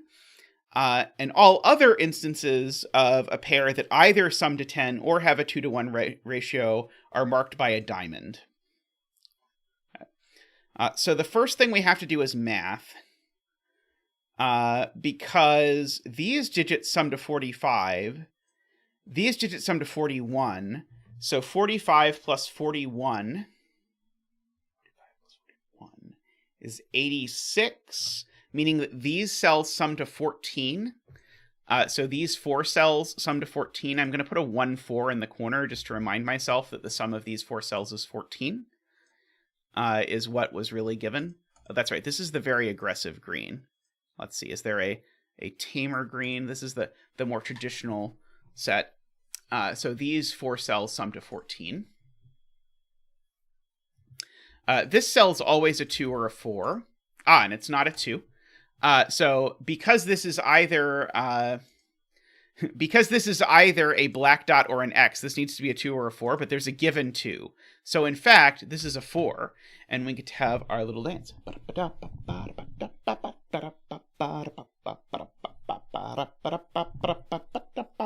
Woohoo! Thank you, Zach. Thank you. Much appreciated. And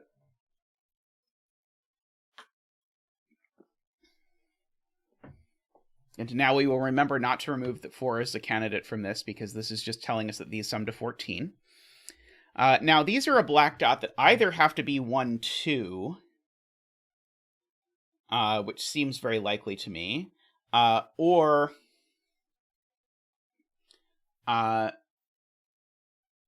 yeah, so 1, 2 seems very likely to me. Otherwise, they're 3, 6. Let's see. There are a bunch of places where I might as well mark that this could be 3 or 4. I'm sorry. Oops. This is 3 or 4. This is 1 or 8. This is 3. Because this is a 6, it can't go with 4, so it has to go with 3. This 8 can't go with 2, so it goes with 4. This 2 could go with 1 or 8. It can't go with 4. This 4 can't go with 2, so it can only go with 6 or 8. Let's see.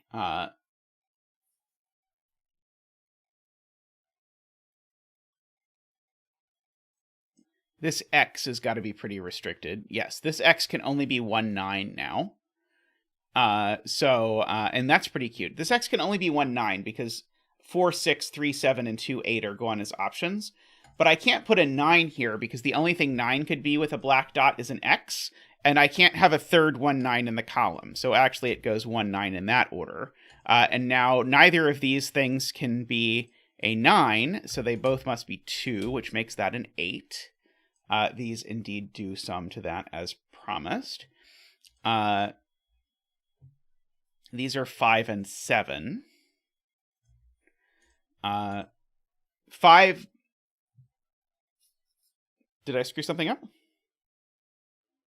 Row 6, column 9 could be 1. No, it can't. This is an X. Okay. I can't put a 5 on an X, so therefore this is a 7 and a 3. This 2, so that's a 5. This 2 goes with either a 4 or an 8, but it doesn't go with an 8 because that's an 8, so this is a 4. So I must know what's on this X. It's got to be 3, 7 in that order. Let's see. These are 1, 2, 3, 4, 5, 6, 7, 8, 9. These are not 6.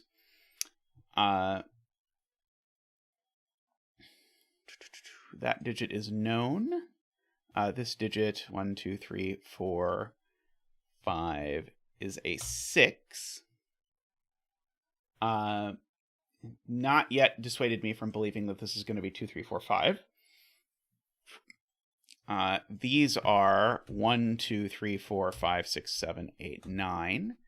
None of those are 7. Let's see. This could never be a 5. I guess that's a point, is I can never have a 5 anywhere on a black dot. Or, sorry, a black diamond. So 5s are actually fairly restricted by that.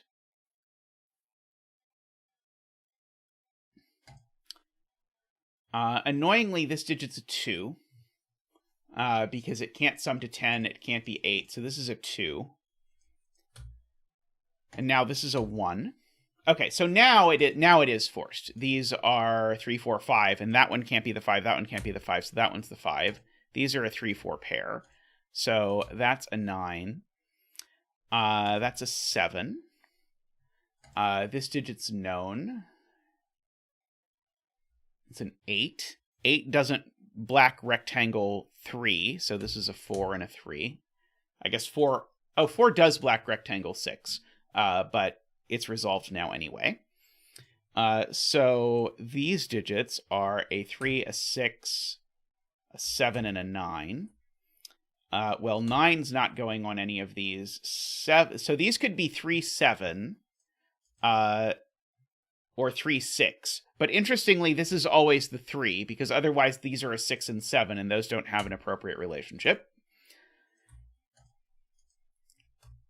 I know, who am I to be telling them what relationships are appropriate and not appropriate? I agree. So this is a 4, a 3, or a 1, just based on that. I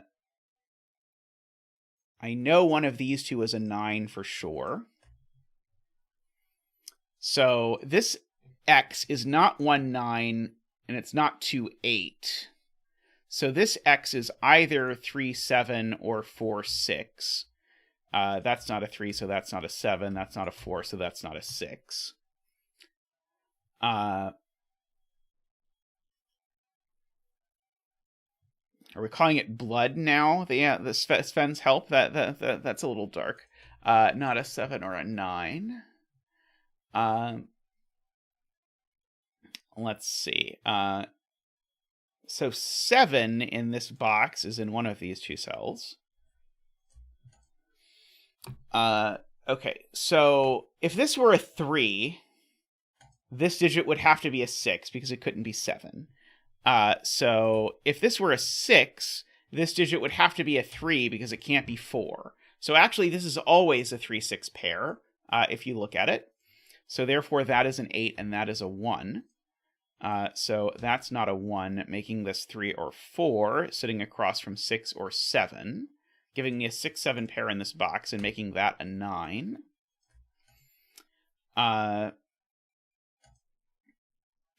So yeah, lots of stuff going on here. In this row, we only have a quad left, which includes a bunch of numbers that are high. So we've got 4, 5, 6, 7, 8, 9.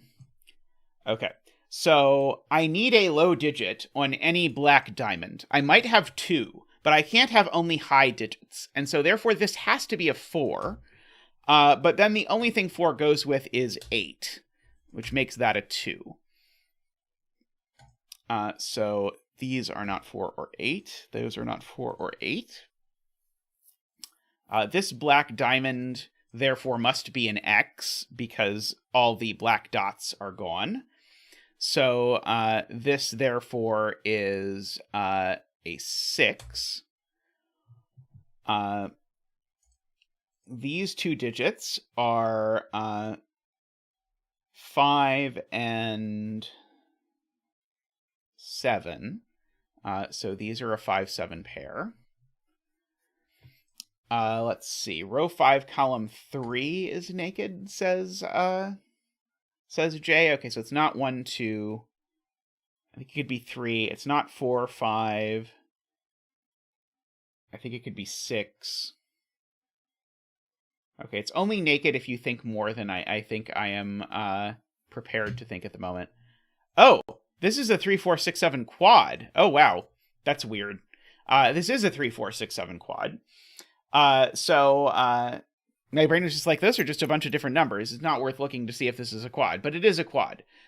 So that means that this digit is not 1, 2, 3, 4, 5, 6, 7, or 9. So this digit is an 8.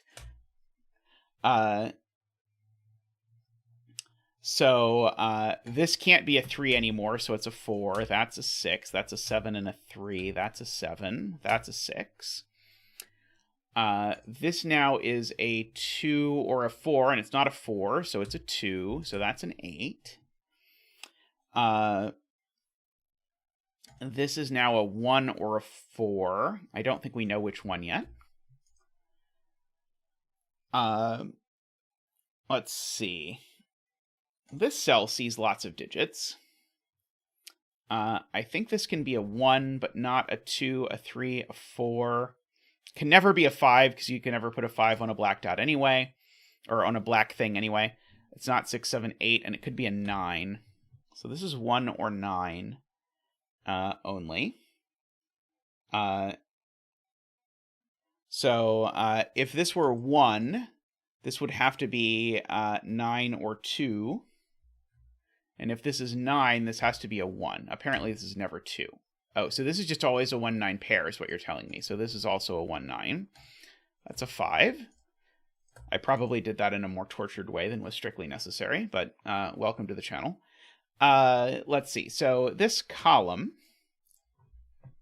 got 1, 2, we need a 3, got 4, we need a 5, 6, 7, and then we've got 8 and 9.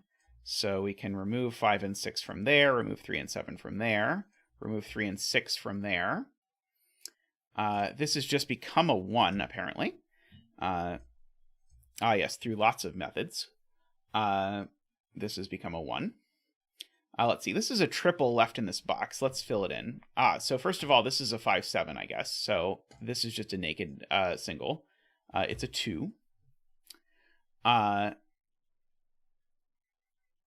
see. So these, I think they can't be 1, 9 because there's a 1, 9 in the box. They can't be 2, 8. So these are either 3, 7 or 4, 6. Oh, and they're not 4, 6 either. So these are 3, 7, and they go in that order. It's the only one that's left. This is now a 1, 4, or a 9.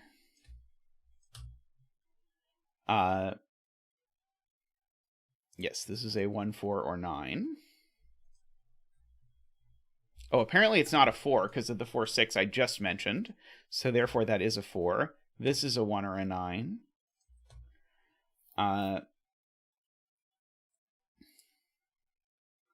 So this, weirdly, is 1, 7, or 9. It still has lots of options. This is 7 or 9 only, I believe, because it can't be 1. Let's see. Alrighty. Should I look for negative constraints so we don't have accidental betting trees? So here's a negative constraint. This can't be 6 because there would need to be a black diamond. So this is a 5 and a 6, making that a 1 and a 6. Let's see.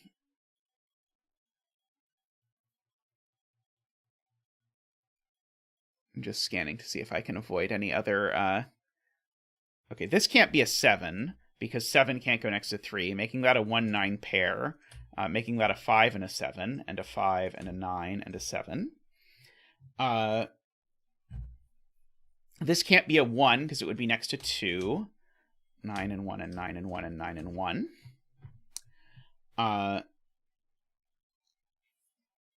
So this is now a triple. So 1, 2, 3, 4, 5, 6, 7, 8, 9. So this is a 9, a 1, a 3, a 5, a 9. Let's see. So we've got 1, 2, 3, 4, 5. This is a 6. 1. It's a 2, and the betting tree is a 5. Congratulations from Zach and I to all of you 5 bettors out there. May all your betting tree wishes come true. Cute puzzle. That might have been the fastest out of all the submissions, but that was a cool one.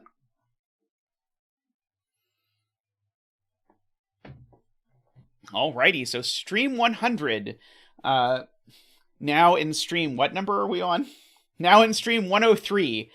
We have completed the Stream 100 challenge. Now we get to do the most voted on one. Unless the most voted one looks like it's going to take me more than 2 hours. So I'm going to go dig up whatever the most voted on one is, and we'll be right back. Alrighty, welcome back. Several windmills getting in there and making this more confusing, because at first I scrolled through and there was a 9. And then I scrolled up, and then I came back, and there wasn't a 9 anymore. And so I was like, okay, so I think there were a couple at 8, and then there were suddenly a bunch more at 8. So in real time, it was getting altered, but I have settled on this one. So this Region X Sums by Twototenth. So this was voted for by Ken, Doomediot, Luda, Tallcat, Russ, Directionary, David, and Wisteria. This solve is dedicated to all of you who support the stream. Thank you very much. If you did not know, you can support the stream by clicking the join button down below, and you get a few options of what level you want to support at. And so for like $5, you get the emotes and the windmill and the green name and all that stuff. For like $10, you get the access to the list of upcoming puzzles or puzzles I might someday do, and you get to vote, and then I do the ones that people vote for. So let us have a look at this one. People tend to vote for very cool puzzles. Okay, so normal Sudoku rules apply. Blue lines are region sum lines. The digits along those lines must have the same sum in each region entered by the line, including the region outside the grid. If a line visits the same region multiple times, including the region outside the grid, each visit is a separate instance of the same sum. Values outside the grid are X sums. They're X sums, not projected sums. I thought they were going to be projected sums, and this was going to be setting up a complicated system of equations to understand. But they're X sums, which then indicate the sum of the first X cells in the respective row or column. So just a reminder of how X sums work. if this was, say, a 42 or whatever, 14, let's imagine it was a 14, then this could be a 3. It would be saying the sum of the first 3 cells is 14. So this could be 374, for example. Oops, 7, 4. That would work as a way if this were a 14. All right. So, so what this is telling me immediately is that this digit's a 2. Because if this digit is anything but a 2, the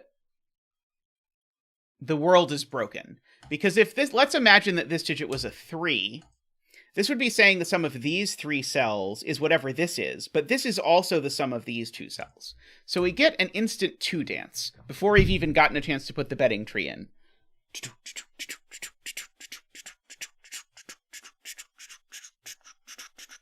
Woohoo! Thank you, Zach. Thank you. Very nice. So now the maximum sum of this line is 11. So this digit can only be a 3 or a 4 for similar effects. Let's see.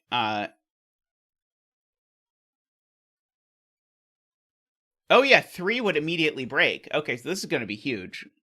I do need a betting tree, by the way. Do you have a recommended betting tree, 2-10th? Before I fill in before I explain why this is a 4 for genius reasons. I'm gonna guess here, but if you tell me another one, I will move it. So if this were a 3, it would say the sum of these 3 digits was equal to that, but also the sum of these 3 digits was equal to that. The betting tree has been relocated to row 1, column 1. So therefore, this has to be a 4. But now the total has to be 10. It can't be anything but 10. Because if the total is anything but 10, it would have to be, well, it can't be 11, because you can never make an 11x sum. And it has to be at least 10 because of that. So it's exactly 10. So that is an 8. And these 4 digits sum to the same, or sorry, these 3 digits sum to the same as that digit. No, these 2 digits sum to that digit is the point. These two sum to 6, so they have to be 1, 5.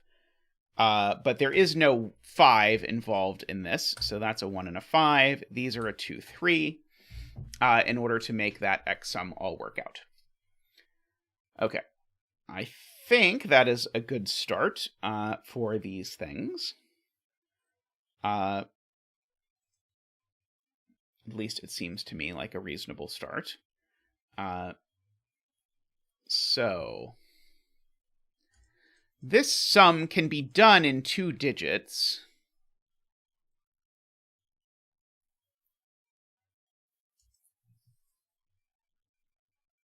So this can't be a 2 is the point. If this were a 2, it would be saying the sum of these 2 is equal to the sum of these 2. So this is at least a 3.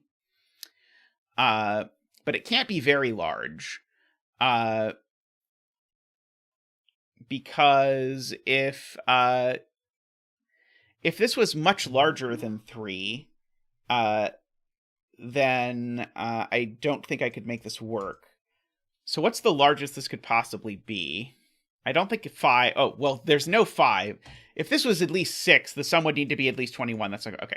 So using the 5 over here, I don't have to think about 5 at all. So this is only 3 or 4. So that is always appreciated. These digits are, I should probably fill in 5, 6, 7, 8, 9.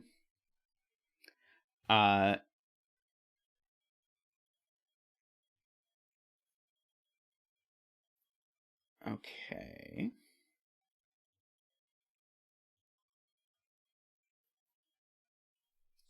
So this x sum...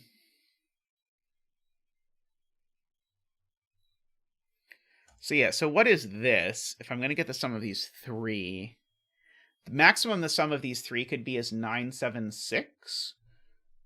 976 is 25? No, 976 isn't 25. 976 is 22. So the maximum is 22. So this can't... So, right. So the maximum is 22. So this is at most 6. But it can't be 2 or 5 just by Sudoku. I want to contemplate if 6 is really possible. Because if this is 6, the sum has to be exactly 21, and that's not possible because there's an 8 involved. And so a 6 is going to count the 8. So there's no 6. So this can only be a 3 or a 4.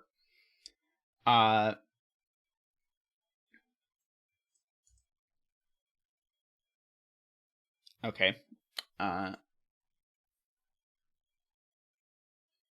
don't think that that worked. This can't be a 2. This I think can't be a 2 or a 3. Because if this is a 2, it's saying these two sum to the same as these 3, which is obnoxious. If this is a 3, it's saying these two are the same digit. So this is at least a 4. It could maybe be more than 4. I think 4, 5, or 6 are possible. In my brain, I thought this was going to have to be a 4 with a 1, 2, 3, 4, but that's because I didn't understand how maximums worked. Okay, talk to me about row 7, column 1. People keep talking about row 7, column 1, and I don't understand what's going on with row 7, column 1. Because it's not involved in any clue, to the best that I can tell.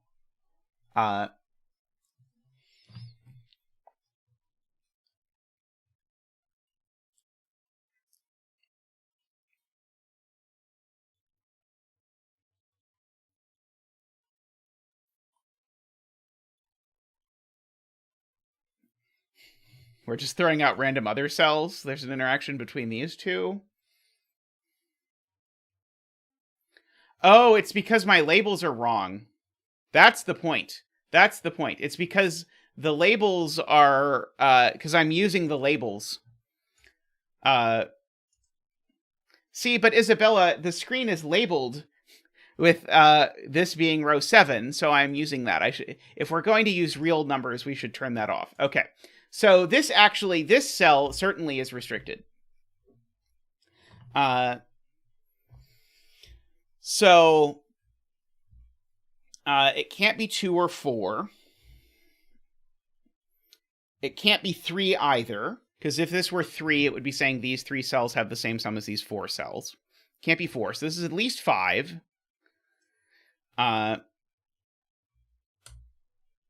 Let's see, is 7 too big? I feel like 7 is probably too big, but I'm going to fill it in there anyway for the time being.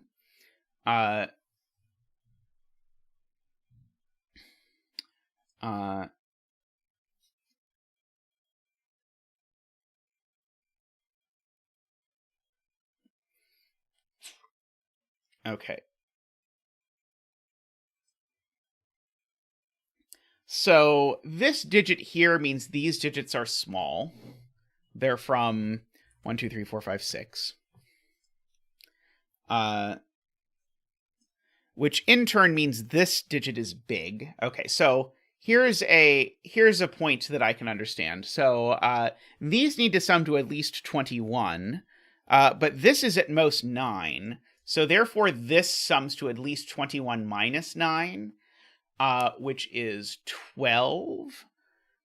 So that means this digit can't ever be a 2. So this is at least a 3.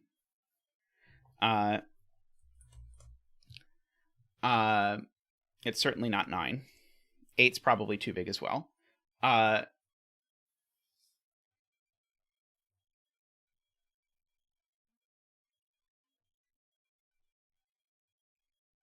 Okay, so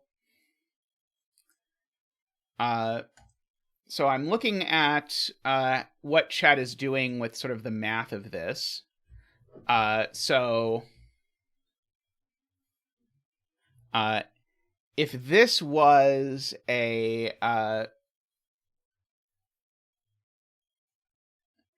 so what's the maximum that this line can sum to? The maximum that this line can sum to is 30. And so therefore I need to have outies of at least 15. So that's the point. And if I have outies of at least 15, well, this is at most 9. So therefore I can't even these aren't enough outies. So this can't even be a 6. It can only be a 5, right? I think this can only be 5. I don't think there's any other options. So yeah, so once you think about the outies being at most, the sum here being at most 30 tells you that it rules out this from the options over here. Okay, so this has to be exactly 5. And so therefore the sum of these two cells is that digit.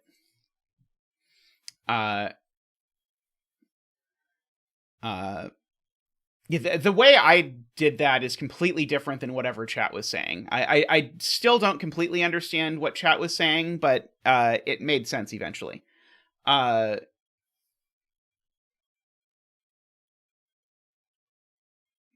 Yeah, so now these do need to sum to at least 15, and so this digit needs to be at least 6, as Carl points out. I thought about that, and then my brain just sort of dropped it immediately.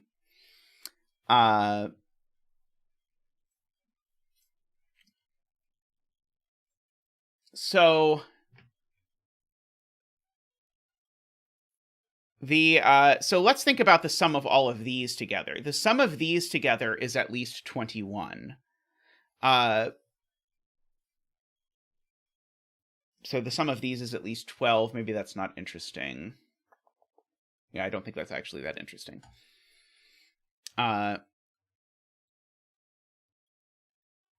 6 and 9 doesn't work. People are pointing out 6 and 9 is not big enough because now this can't possibly sum to 30. Now the biggest is 5, 7, 8, 9. So now the maximum of this is 29. And so that does pluck 6 out as a candidate there.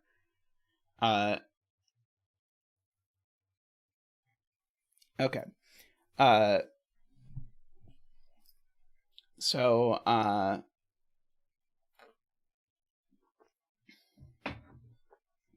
So we have that. I know I can't make the sum of this too big, but it is worth noting. Row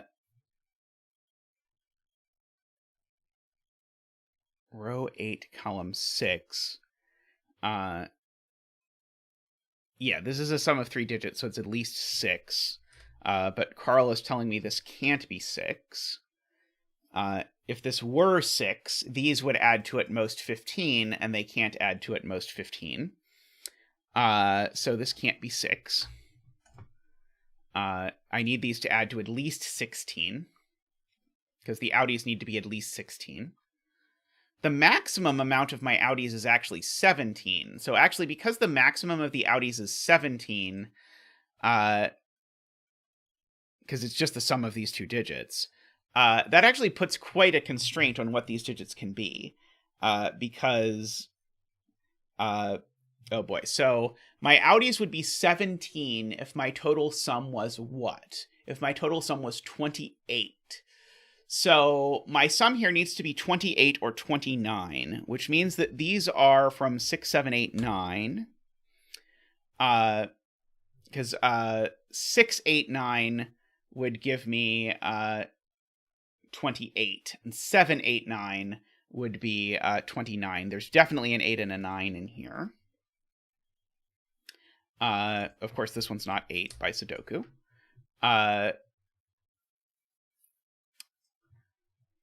So that 8 and 9 in there. Yeah, and so these can't not have a 9.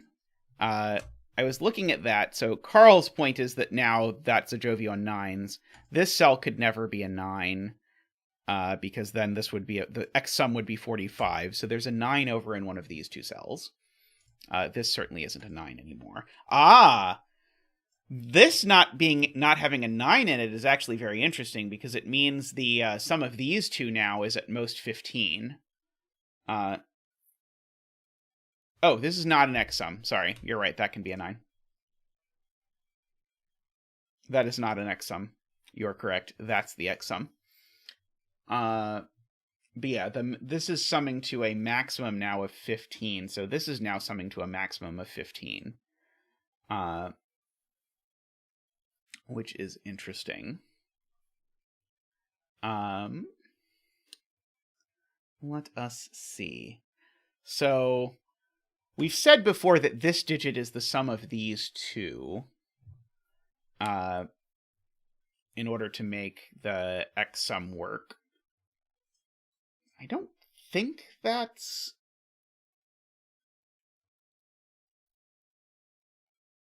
interesting.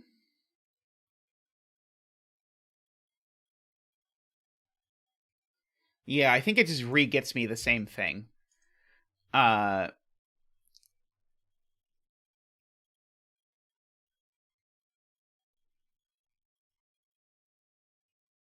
So row 8, column 3 is not 9.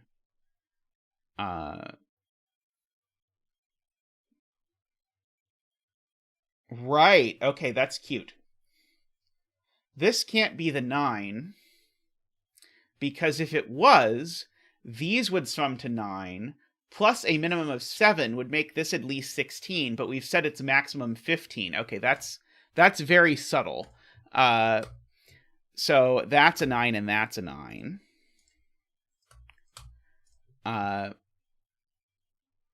Subtle and a little messy, but not too bad. This is not a 9. Okay. So in particular, that makes that the 8. Just because of that.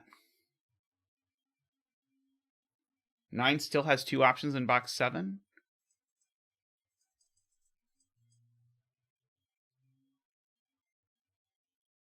Oh, right. Sorry. We said this isn't the 9, but we don't know the 9 is in this column. The 9 is in one of these two cells. That explains why the pencil marks confused me. Okay. It does still give me that this is 9, though.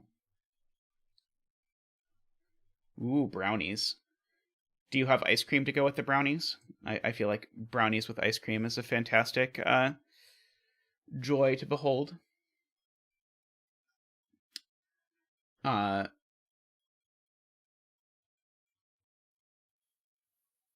Okay.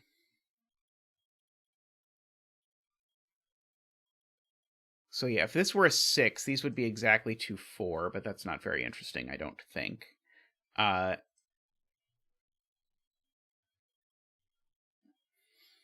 good point from Carl. Now this 7, 8 tells me I can't even get to 15 here, because it would require a 7 and an 8. So now it's a maximum of 14. So that means the two of these cells actually now sum, because of this 7, 8, these two now sum to a maximum of 7, meaning that we can rule 8 out of this cell. That's awesome. Okay, I really like that. So neither of these can be 6 or 7 anymore, because there's only 1, 6, 7 involved.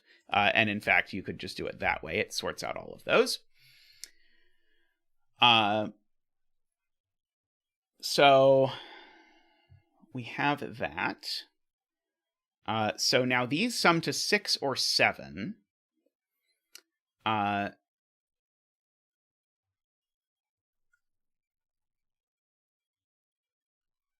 Once I know this is a 7, I know what the sum of this line is. Because once this is a 7, I know the outies. So the outies are 16.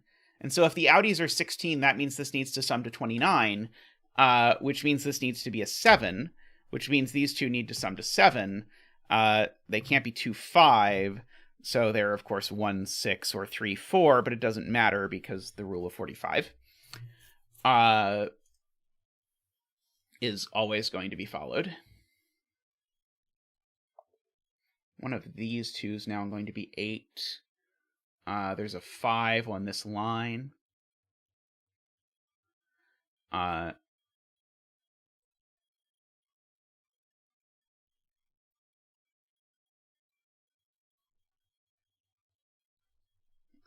right. I now know the sum of these. So the point of that is I now know this sums to 14. And so the question is, how does this sum to 14? And the answer is as 6 and 8, which is very cool. So this is not 6 or 8. Okay. I adore this. Okay, so this is not 6 or 8 itself, nor is it 7. It's 3, 4, or 5.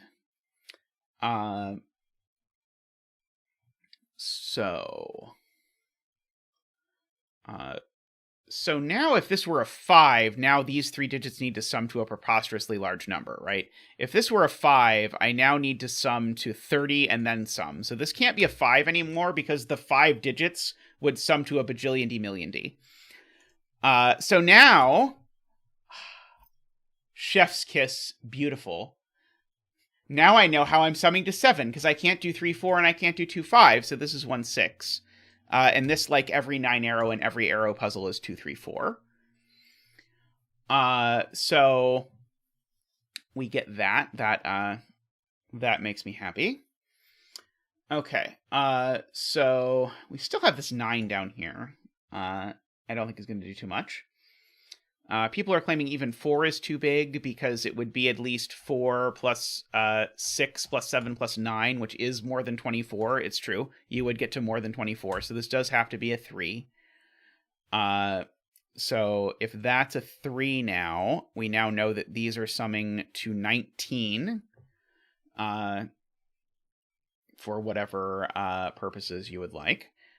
These digits are a 1, a 2, not 3, a 4, a 5, not 6, 7, 8, or 9.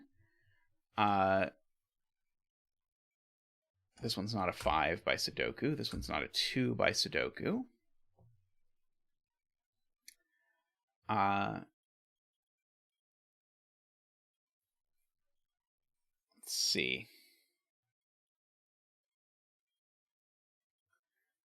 You can't, Isabella. That is not an option in this. Row 9, column 7.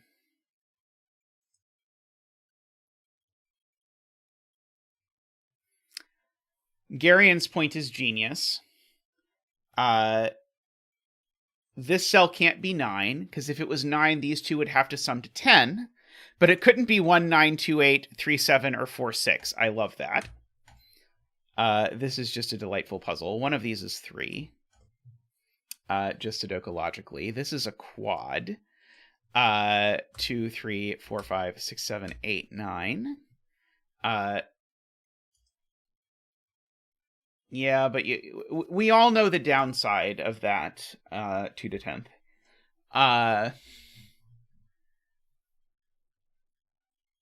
Okay.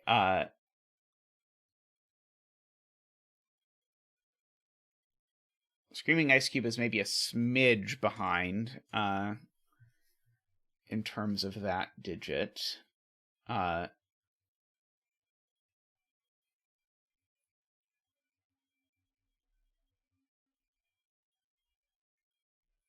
Row 1, column 5 is 4.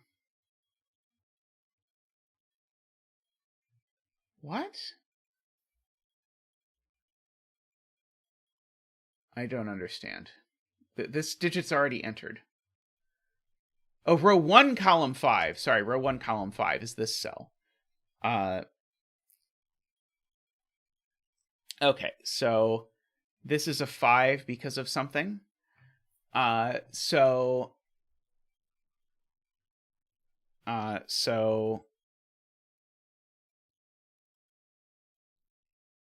no, it's a 4. Because row 2, column 6 is the rest of the X sum off the line. Right, okay. So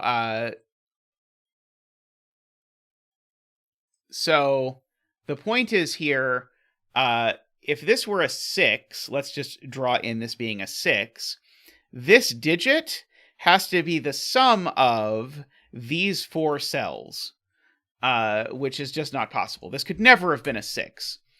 But even this being a 5 is going to be difficult now because it's going to mean these 3 digits are going to have, these 3 digits are going to have to be equal to that digit, which isn't possible because you can't make 3 digits sum to 1, 2, 3, 4, or 5. So this is a 4. So that's a 4. That's a 3. None of these are 4. We can think about the outies down here, which is very useful. So these sum to 9 plus 19 is 28. So these need to sum to 17. One of them is a 9, so the others need to sum to 8, but without using 2 or 3, so they have to be 9, 1, 7. I think Carl pointed that out in chat. And this isn't the 7 or the 9, so this is the 1, actually. So now these digits are a 5, 6, 8. Let's see. The fact that this is a 3 means that these 2 cells sum to that cell. So assuredly one of these has to be a 2, but I don't know if I really want to pencil mark that. Maybe someday. That 3 does look down and tell me that's not a 3.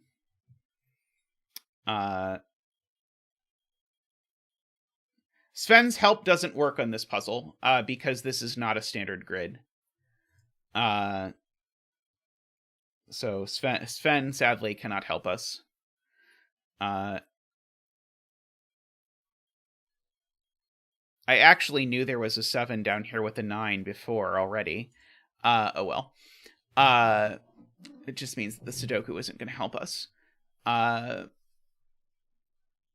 Let's see. Row 2, column 6.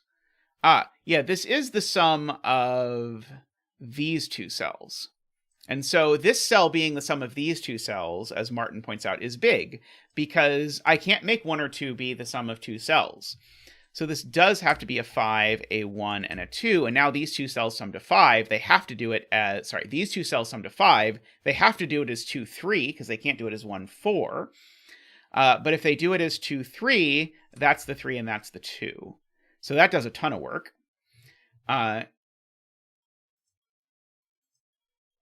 So that 2 makes that a 3 and that a 2. This is now correct no matter what this digit is. So this is, but then it will tell us something about what goes over there. Let's see. So these digits are 6, 7, 8, 9. I suppose. The 4 in row 1 looks at that and makes that digit a 3. So the sum of these 3 cells is equal to the sum of these 3 cells. So these 3 cells sum to a multiple of... No, that's not true. These sum to an even number, so the point is that tells me that therefore these sum to an odd number. So these are an odd-even mix. 1 odd and 1 even. That 3 looks down and places a 3 over there. These digits are 1, 2, 3, 4, 5, 6, 7, 8, 9. These aren't 1. This isn't 2 or 4. Oops. This isn't 2 or 4. This isn't 2. So one of these 2 is 2, I guess, is part of the takeaway from that.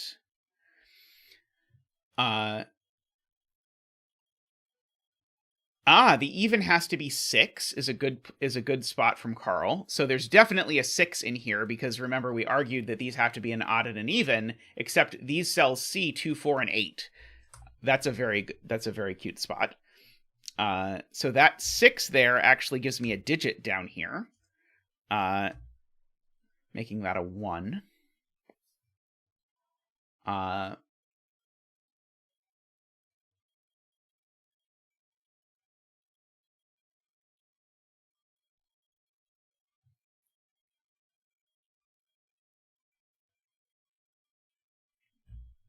Okay. So, Screaming Ice Cube has a good point, which is that these 3 cells, C, 1, 2, and 3. So if there's no 4 on here, then these sum to a minimum of 5, 6, 7, which is 18. not even counting that cell. But that means the minimum is 19. This can't get as high as 19. So therefore, there's always a 4 amongst these cells. That's a very smart spot from Screaming Ice Cube. This cell is an 8.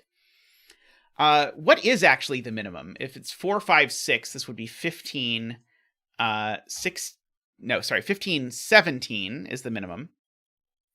So the minimum these sum to is 17. That means this needs to be at least an 8. So this is always an 8 or a 9, which means the 6 here looks down and gives me the 1 and the 6. This almost certainly has to be a 2. But I don't think I 100% know that yet. Carl says I do know that. If this is not a 2, then the minimum here is 4, 5, 6, which is 15 plus 4 would be 19, and 19 is too many. I can't get to 19. Okay, so I do agree with Carl. This does have to be a 2. So this is 4, 5, 6 or 4, 5, 7, and there's always a 4 and a 5 down here because I only have 1 degree of freedom, as Carl points out. I don't know that really does anything, but it's interesting to note. That does make that a 4, making these a 2, 3 pair. This isn't the 4 because of that.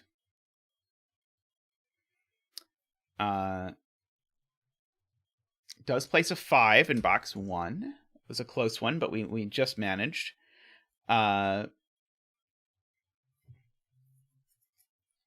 Let's see. This cell now has to be a 6, 7, or 9, and it's not a 7, so I think this cell's only 6 or 9. 1 in box 1 is placed. That's a good point. Okay. So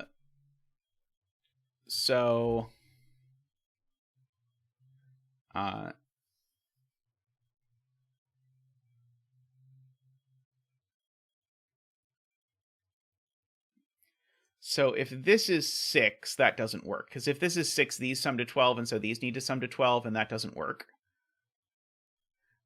So this has to be a 9. And as soon as that's a 9, the sum here is 15, so the sum here needs to be 15. And so that needs to be a 4. So that places that 4. So we have that.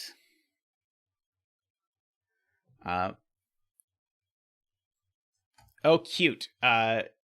4 in box 6 is placed, Isabella points out. The 4 can't go there, because if the 4 went there, these two would have to be the same digit, and they can't be. So that's a 4, which places the 4 there. Very good spot, Isabella. So yeah, one of these two is a 5 now. Yeah, that's a gorgeous spot.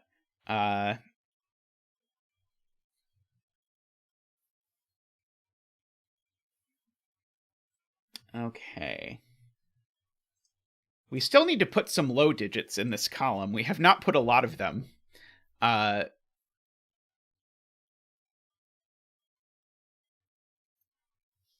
So we need to put 1, 2, and 3 into the column. But sadly, there is one more space, I think, than we would like. This is a pair, which consists of 3, which goes there, and 6, which goes there. This is a triple, which consists of 7, 8, and 9. That one's not a 9, or an 8, so that's a 7. These aren't 7. They're 8 and 9 in some unknown order.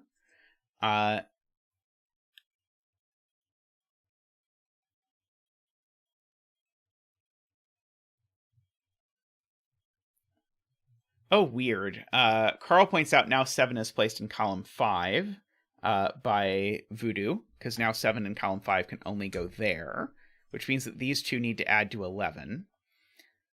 So 5 and 6, I think, is on the table. 6 and 5, I think, is on the table. 7 and 4 is not on the table. 8 and 3 is not on the table. 9 and 2, I think, is on the table. So I think this is a 2, 5, or 6 in order to make these two add to 11.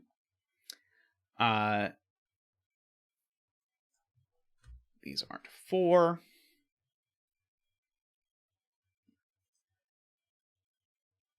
People are very interested in column 5 now.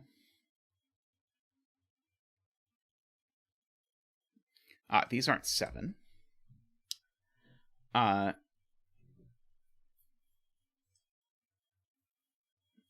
these two cells sum to this digit. So now there has to be... Okay, so first of all, 2 is placed here. Let's do it that way. By Sudoku, 2 is placed here. So that's a 2 and that's a 9. So I should write a 6 in there. So that's a 9. Okay, that's probably the easiest way to do this. But I want to return to the fact that these two digits sum to this digit. Well, this digit, therefore, can't be a 5. Because it could be neither 1, 4, nor 2, 3. This can't be a 6 either, because this can be neither 1, 5, nor 2, 4. So actually, this is an 8 and a 6 and an 8 and a 9 and an 8. And now these two sum to 8, and they must be as 1, 7 because they have no other options. This is not an 8. Therefore, these are a 5, 6 pair. I don't think that's resolved, but it would not... I would not be shooketh if it turned out that it was actually resolved. This, though, should be resolved. 5, 6, 7, 8. That's a 9. So that's a 9. And so once that's a 9, I now know that these had to be 5, 7. Let me double check that that worked, but I'm pretty sure that's true. 11 plus 7 is 18. These sum to 18. Yep, that's right. So these are 6, 7, 8. So these aren't 8 anymore. These are 2, 4, 5. So this is a 2, 4, or a 5 for the column, but it's not a 2 or a 4. So that is a 5. And so this is a 1. That 5 makes that a 6 and a 5. These aren't 5, so they're 2 and a 4. So these aren't 2. So that gives me a 5, 6, 8 triple, making that a 2 and a 4, 2 and a 4, please, and a 2 and a 6, making this not a 6. And now by unique rectangle, no. Okay, so progress is being made.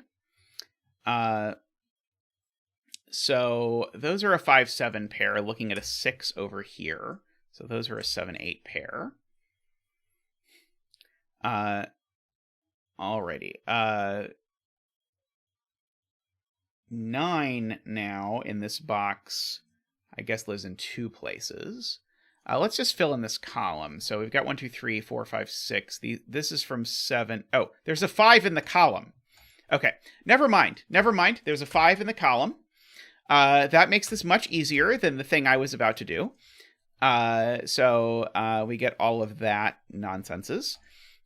This now is an 8, making that a 7 and an 8. That 2 looks down, making that a 3 and a 2. That 5 looks down, making that a 5. So now that's the 6 and that's the 8. So that's the 5 and that's the 8.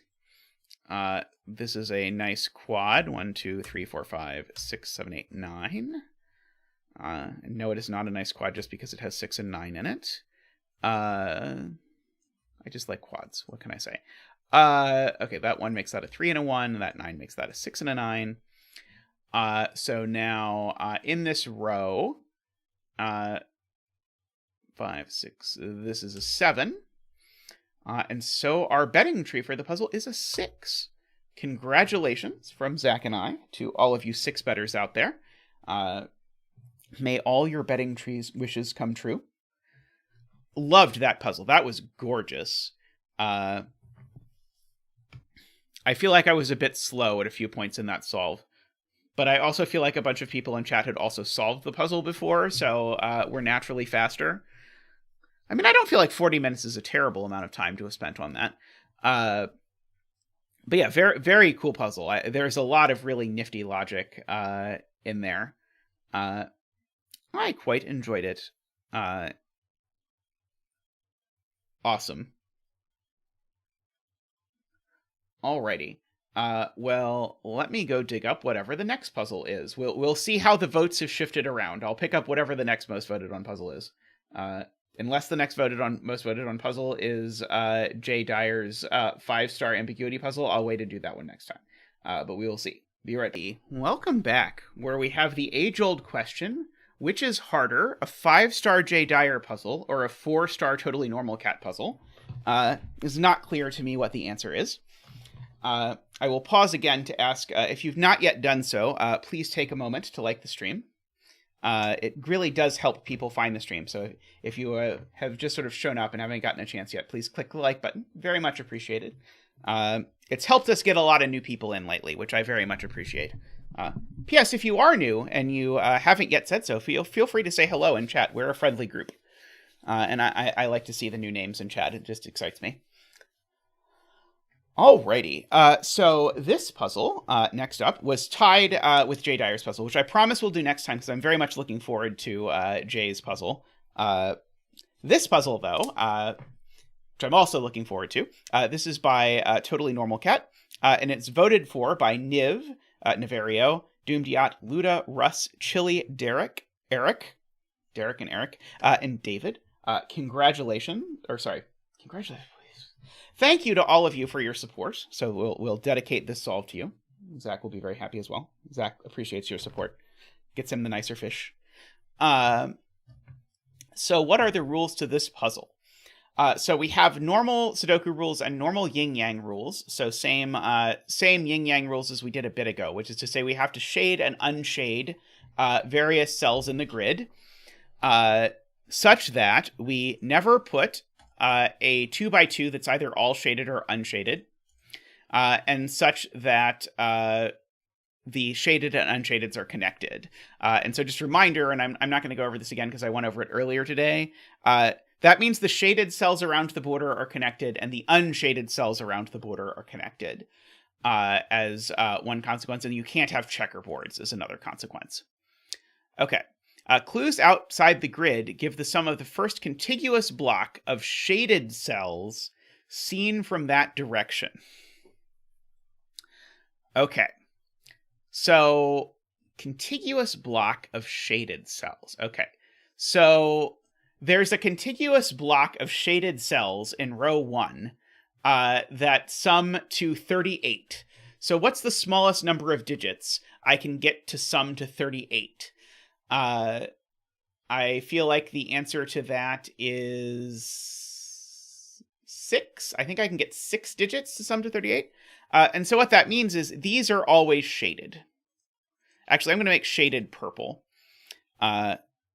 So these are always shaded because even if I take the extreme 6s, I always overlaps this by nonogram logic. Okay. And now what that means is because of this 14 here, now this cell has to be shaded as well, because I can't sum to 14 in one. So I don't know, it might be more than that, but I can't sum to 14 in one cell. So now these are both unshaded. So we have that arrangement. So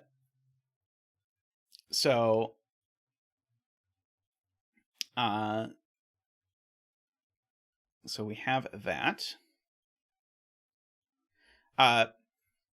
Wisteria makes a good point that I can't use quite yet, but neither column 1 nor row 1 is monochromatic, which means that there's a change in color in row 1 and a change in color in column 1, and therefore there is no change in these because I only get 2 changes.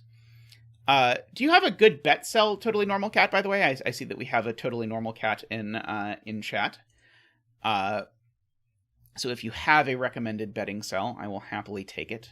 I'm going to just put a light gray line around here just to remind us that we know that these are all the same color. We just don't know what the color is. as of yet. Nope, we do know what the color is. It's unshaded, because if it was shaded, then these two cells would require those be shaded, and then I would get a 2x2 of shaded. So actually all of these cells that we know are either shaded or unshaded, they're actually all unshaded. And I can get rid of the line. And we will, at the setter's request, have a betting tree at row 8, column 2. So if you would like to get your betting tree action on, by all means. So this cell is shaded just to avoid a 2x2.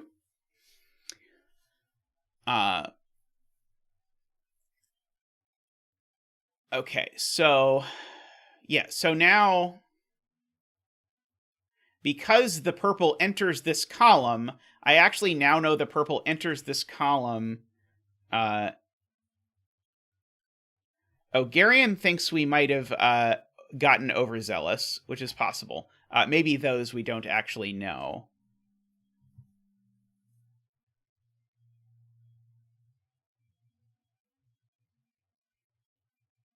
I feel like I definitely know this. If this is purple, doesn't that force all of this to be purple, and then this would be a 45? I don't think this can be purple. I think I do actually know that this can't be purple.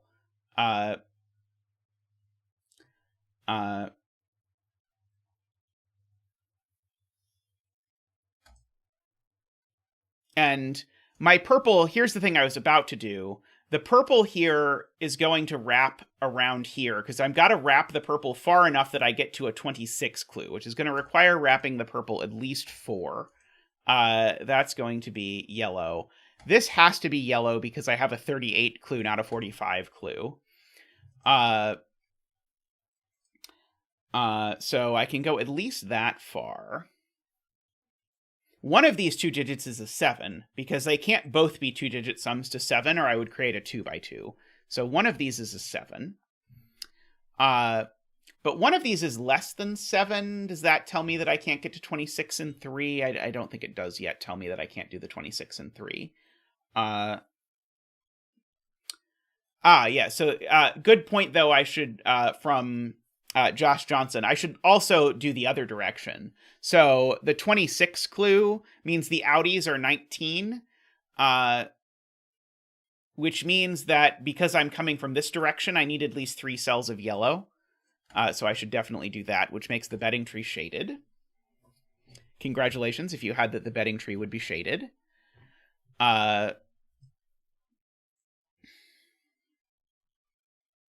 Okay, so where is the 10 clue in row 2, asks Carl. So it needs to be at least 2 cells. It can't be there, it can't be there. I can't squeeze it in here, so these 2 both have to be shaded, which means that has to be shaded and that has to be unshaded.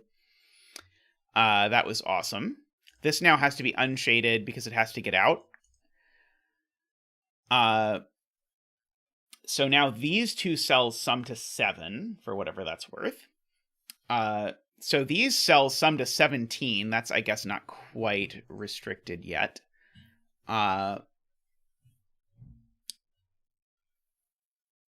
Okay.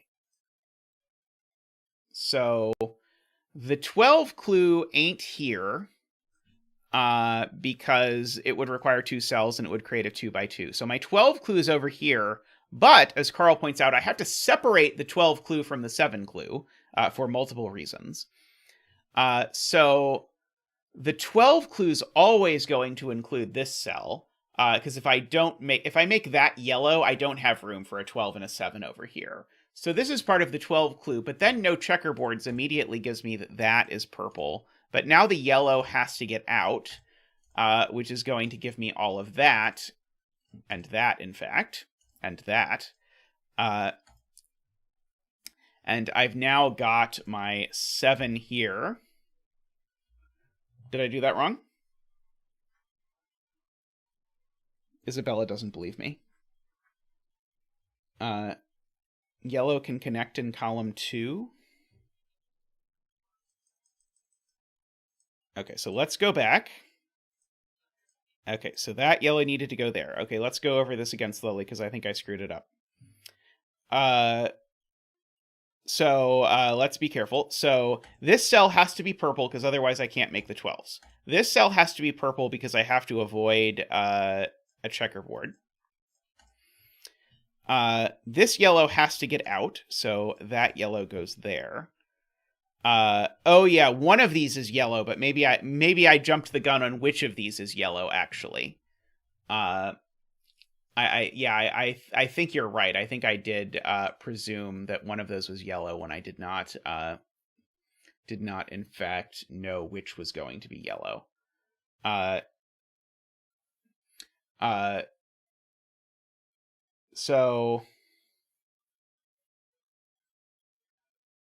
So the point is, okay, so the point is, I was right, but for the wrong reason. But the reason is very cool. So what if this is the yellow, and that's the purple? Then what happens is this is the yellow, and now both of these have become 7. So in fact, it's not that way, it's the other way. Okay, so what I had was right, but Chad is absolutely right that I did not know what I was doing. But we get that, and that does give us our first digit. And so we get to do our digit dance.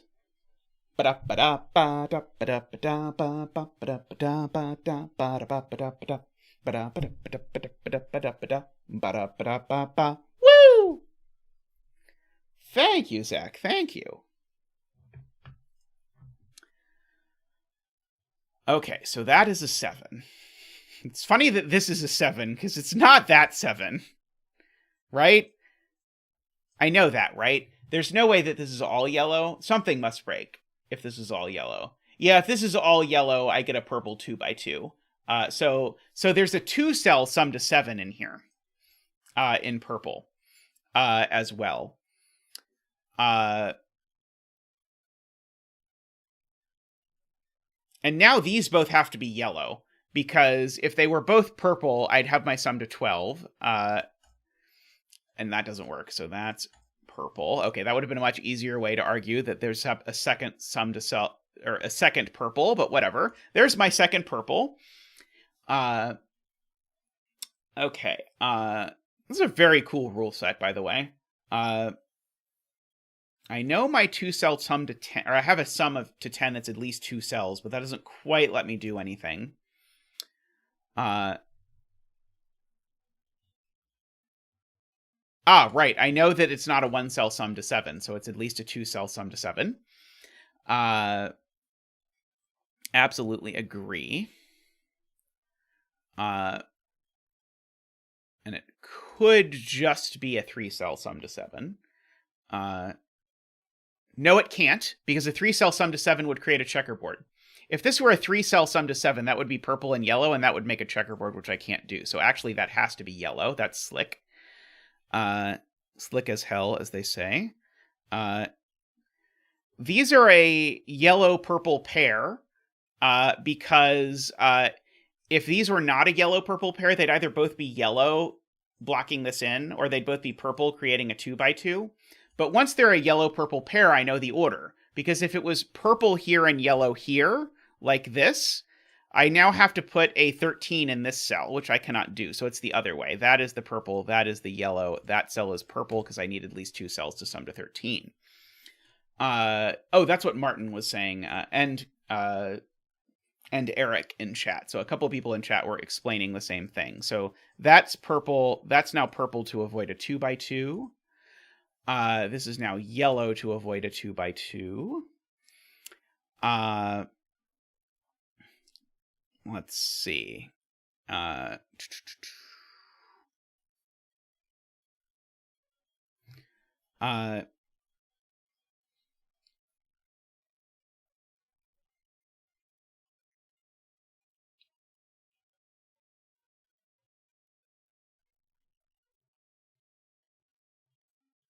Okay, so same exact trick with the checkerboarding with the 14. The 14 clue can't be 5 cells long, because 5 cells sum to more than 14. If it was 4 cells long, it would create a checkerboard, in exactly the same way as over here. So in fact, that has to be yellow. So we've got that. This 14 clue is exactly the same. in that it can't be 5 cells long either. And if it were 4 cells long, the yellow, purple, yellow, right. This one's this one's more complicated, but the same deal. Because this 14 can't be 5 cells long, if it were 4 cells long, this would be forced to be yellow, and now this would be forced to be yellow to avoid the 2x2. Sorry, this would be forced to be yellow to avoid the 2x2, but now I've created checkerboard. Okay, that's a little harder to see, but same idea. So this, in other words, this clue must end. There. Now this is yellow to avoid a checkerboard. Purple has to get out one of these ways, but I don't know which way yet. So these 5 cells sum to 29. Oh yeah, this had better be yellow. If this is not yellow, I need to put a 14 in this cell. So now my 6th clue is 1, 2, 3, because it's now 3 cells long. This is purple to avoid various 2x2s. This is purple because purple has to get out. This is purple because I can't do 15 in 1. And now this purple has to get out.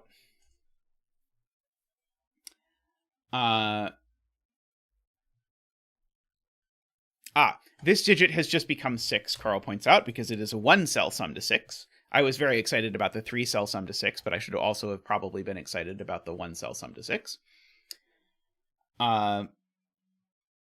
There's no way this can be shaded, right? If this were shaded, these 7 cells would sum to... Oh, crap, that works. These 7 cells would sum to 29, but 7 cells only sum to at least 28. So yeah, it is annoyingly possible that this cell is purple. I believe. Okay. This row, though, something interesting has happened, which is that it has become impossible that there's only one 13 sum. So because there is not only one 13 sum, because that would make a yellow 2x2, I need to actually fit an at least 2-cell 13 sum in here. So that's going to go at least through this cell always. Because if this cell was yellow, I don't have room for a 13 sum. So this cell is in fact purple, at which point to avoid a checkerboard, that's purple. And so one of these two is yellow. And that yellow has to be the way that this yellow... Oh, this yellow doesn't have to escape. Never mind. Okay. All right. So Martin is looking at the box 3 clues. Right. So these 2 cells sum to 7. And these 2 cells sum to 10. And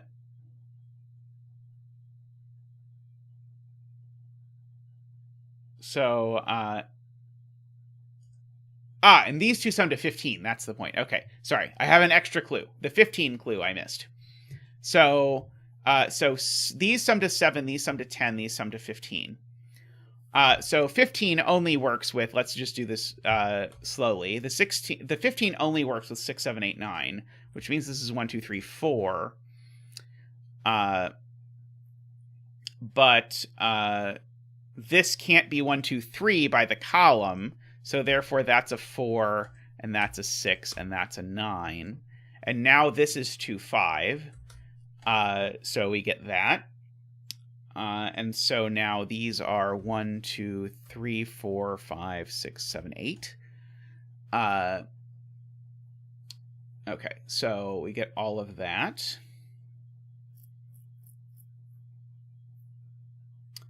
Okay. And the 1, 2, 3 looks up in several places. So the 1, 2, 3 triple still is there, although I am determined to forget about it, apparently. Yeah. The 1, 2, 3 wants all the attention. Okay, these are from... so this digit is a 6, 7, 8, or 9, but it can only possibly be a 6. So that's a 6 and that's a 1. So that's cute. So these are 7, 8, 9.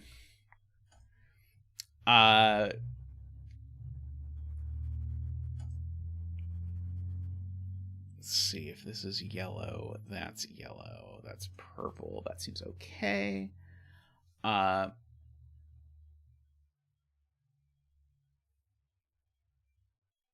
Okay, so these two digits need to sum now to 13. They're not 4, 9. They're not 6, 7. Does that mean they're 5, 8? Is that the only other option for 13? Yeah, I think that's the only other option. Not 4, 9. So they could be 5, 8. But then they can't be 6, 7. So yeah, these are 5, 8 now. Just to make that work. Oh, I missed a 7, 8, 9 here. Well, this one's not 8. It's only 7 or 9 now. Owing to that. Thing I just said. That 5, 8 pair looks up and makes that not 8 for whatever that is worth. Oh! Where does 2 go in this column? 2 in this column goes in this box, which means these aren't 2, which means out of nowhere this is 2. I don't know that it does anything, but hey, it's a digit, I'll take it. And I will feel clever about finding it. So these digits are 3, 4, 5, 6, 7, 8, 9. That one's not a 7, apparently. Yeah, so I know there's a 6 down here. There's no chance that these are a sextuple, is there? Let's see. I don't think so. All right. Where else do I have clues? Oh, Emily has a great spot. Now where's 3 in column 7? Because now this 2 actually means that now this is a 1, 3 pair, so now 3 in this column has to go here. Awesome. Okay, so these aren't 3. Now these are a triple. So now these are 2, 3, 4, 5, 6, 7, 8, 9. These are 2, 4, 7, so that's not a 7 anymore. And now these are 1, 2, 3, 4, 5, 6, 7, 8, 9. That's not a 6. So we've got all of that. Thank you, Emily. That was great.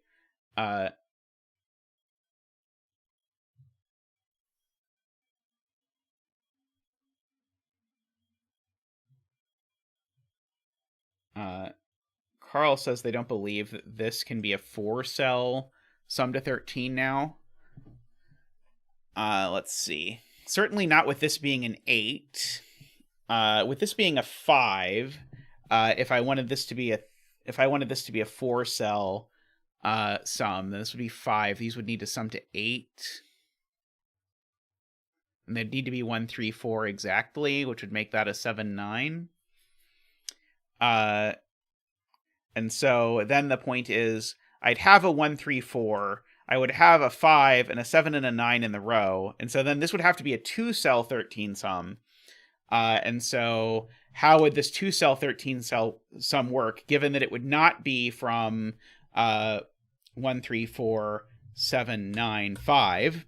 All of those digits are gone. So the only digits that would be left for this sum are a 2, which is not going to work in a 2-cell 13 sum, and then a 6 and an 8.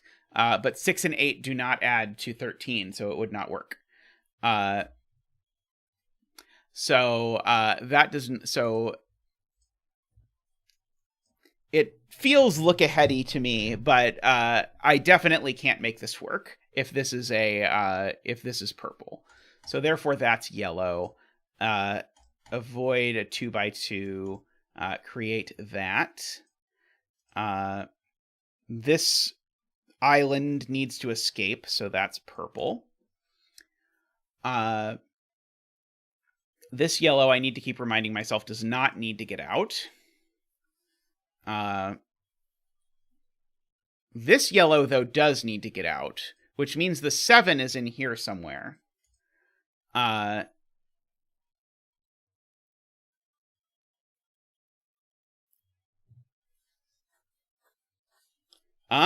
There's only 2 yellows. This is chat. Several people pointed this out. There's only 2 yellows in column 5, and they add to, just by the secret, they add to 16. So they have to be 7 and 9. And I know the order, actually. Thank you, Sven. Okay. That's not a 9 anymore.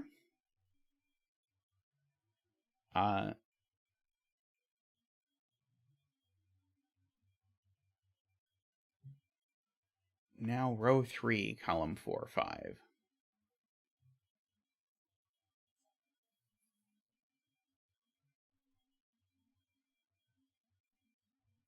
These need to add to 12. They aren't 3, 9. So they're either 4, 8 or 5, 7. So the point is that there's a virtual 7, 8 pair here. That's cute. So I need to sum to 12. I need a 7 or 8 to do that because I can't use the 9. And so that virtual 7, 8 pair makes that a 1. That was a good spot by Mario. Let's see.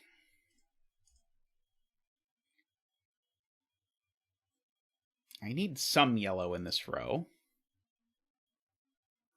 This is now, therefore, a 2, 5. Because now we've broken 3, 4, and 1, 6. So this is now a 2, 5. Uh-oh. That's not the one that's the 2, 5. This is the one that's the 2, 5. Because that's the one that's being referred to by the 7. And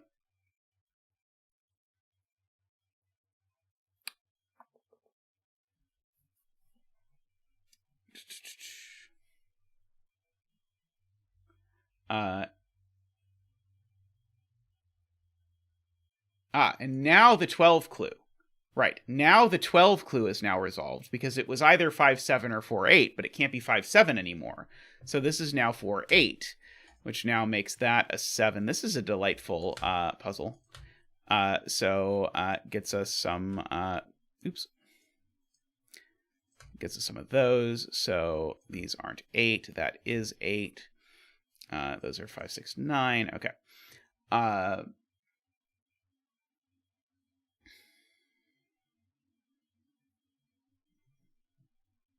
Okay, I'm told this can't be 4 because of math, because I'd need these to add to 10.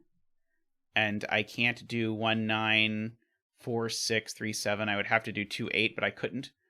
Wow, that's clever. Okay, so that's a great spot.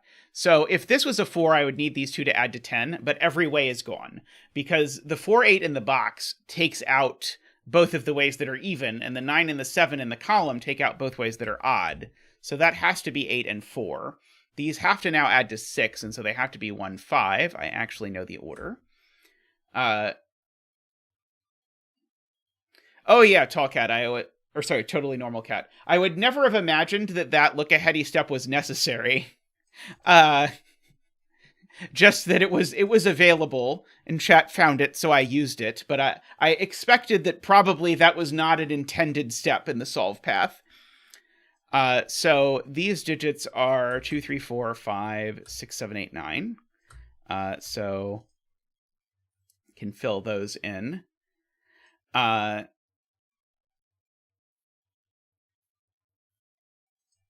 Yeah, so we've got a 7 clue down here that we have to somehow squeeze in some capacity. Should I look at what the options are for this? That might be a little messy. Oh, that's a smart point. Okay. That's genius. Carl has a very, very elegant spot, which is that my sum to 7 can't possibly be 2 cells, because wherever it was 2 cells, it would create a 2 by 2. So it can only be a 1 cell sum to 7, but because there's already a 7 in this box, it has to go here. And then I have to avoid a checkerboard, so this becomes purple. Sweet. So that is yellow. That is yellow to avoid a 2 by 2. This is not 7 anymore. This is 7 because there's a 3, 4 pair.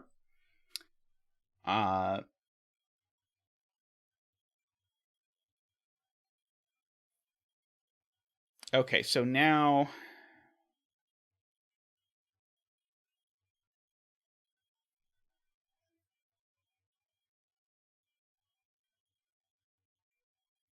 Yeah, this purple has to connect through here somehow, but I don't yet understand exactly how that's going to happen. I don't think. Ah, Mario has a very smart point, which is that we know what the outies sum to in row 5. The outies in row 5 sum to 19. Well, 2 of them already sum to 16, so therefore this is a 3. Very nice.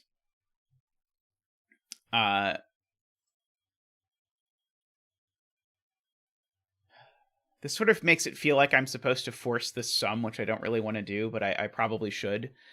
So if this were a 5, I would need these to add to 8. And they would have to do so as 2, 6. It would be the only option. If this were an 8, I would need these to add to 5, and they would have to do so as 1, 4. Excuse me. I think there are actually options. I don't know if I really want to write them all in. Thank you, Codec. Thank you, Josh. Okay, so 5 here meant these needed to sum to 8. And so in that version, these needed to be 2, 6. So in one world, these are 2, 6. And when this is an 8, I need these to sum to 5, and so it would need to be 1, 4. It would need to be 4 and 1. And so this cell's always a 1 or a 2. And I think this cell really could be a 2, 4, or 6, depending on which version we're in. So that was not actually that helpful. Row 7, column 3, people want to shade. I don't think I see how we're shading row 7, column 3. Is there a checkerboard or something I'm missing?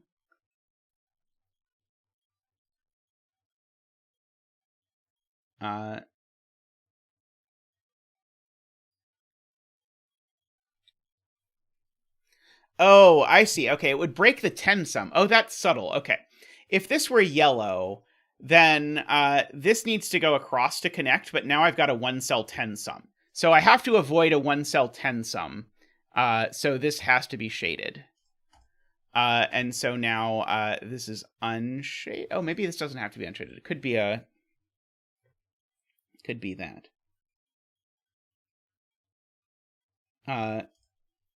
This cell is yellow now because of that, because the yellow has to get out. This cell's purple now. This cell's yellow. This cell's purple. We have a shading dance. Woo!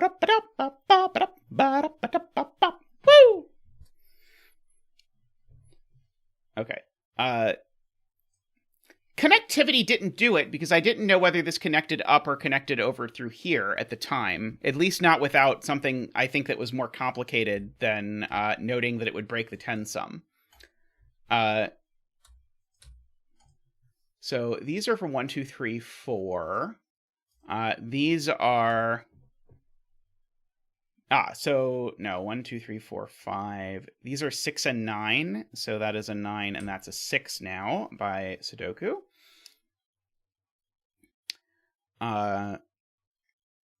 So trying to see if I can Sudoku an 8 into this or something.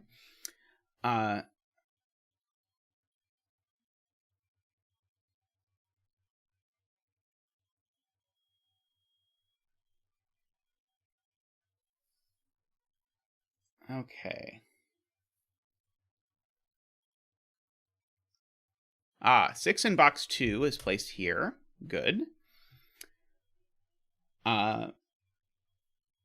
So one of these two is a 6.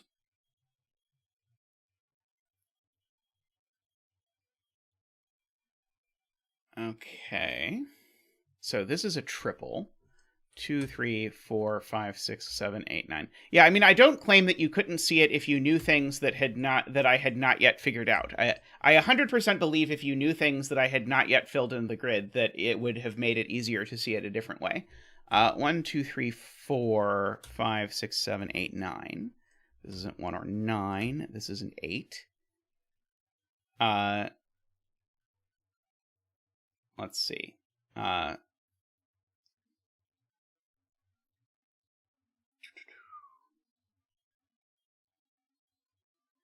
Okay, so Andrew wants me to torture this cell again. So I feel like it's suffered enough, but we'll do more. If this were 2, I would need these to add to 11, and they can't. So this can't be 2. So that gives me a 4-6 pair, which means that these are not 4. Which places the 4 in this. No, not quite places the 4. A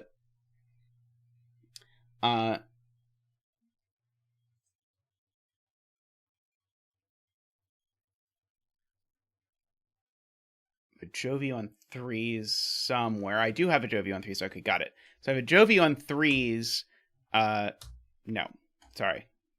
I don't. There's already a 3 in this box. So I'm looking at the wrong... people are looking at this Jovi on 3s. These 2 give me a Jovi on 3s, which knocks 3 out of these cells, which now places a 3 here, which makes that a 4 and a 3, which makes that a 6 and a 4, which now means that these 2 sum to 9, and not as 2, 7, but as 1, 8. So now there's a Jovi on 1s, which places a 1 here. So now, let's see. Okay, so what is left in this box? 2, 3, 4, 5, 6, 7, 8, 9. So that's now just a naked single 8, apparently. So that's a 5 and a 2. These are an 8, 9 pair. These are a 4, 5 pair. I don't think it's immediately resolved. Might be, who knows? So let's look over here and fill in this. So these are 1, 2, 3, 4, 5, 6, 7, and 9. That's not 3 or 1. That's not 7. So this is only 7 or 9. These are 1, 2, 3, 4, 5, 6, 7, 8, 9. It's not 7. That's not 3. I was sort of hoping that if I did this, that it would tell me what the 26 sum is. Let's see. 1, 2, 3. 1, 2, 3. These include a 4, and the 4 goes there because of the 1, 4. 5, 6, 7, and that's an 8. These 2 are 2, 3, 4, 5, and 6. I don't know the order, but I do know that I have a Jovi on 5s, which places a 5 down here. Making that a 4, a 2, a 5. Not 5, not 5, so that is 5. So no 2 there. Those are 4 and 7. My Jovi is not... I don't quite keep going with the Jovi wings here, but maybe if I fill this in. So these are a 1 and a 9, actually. Okay. This row is pretty restricted. So this row has a 3, 6, and 9 left.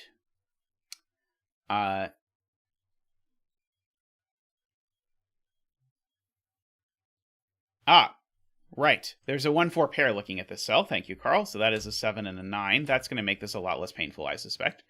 So that is an 8 and a 4. 7, 9, 9. So these 4 cells need to sum to 15. So this can't possibly be a 9 if that's the case. Let me double check my math here. Yeah, these 4 cells need to sum to 15. So this... Oh, no, this could be a 9. No, this can't be a 9 because these would need to be 1, 2, 3, and they can't be. So this is a 1 and a 9, and a 3 and a 1. So no 3 there, no 9 there. So now, let's try again. So these sum to 8 and 15. So these need to sum to 11, which they can only do as 5 and 6. Okay, so this did go the way I thought it was going to, which is that I was going to be able to sort of pick my way through the 26 sum, because I was going to know a whole bunch about it,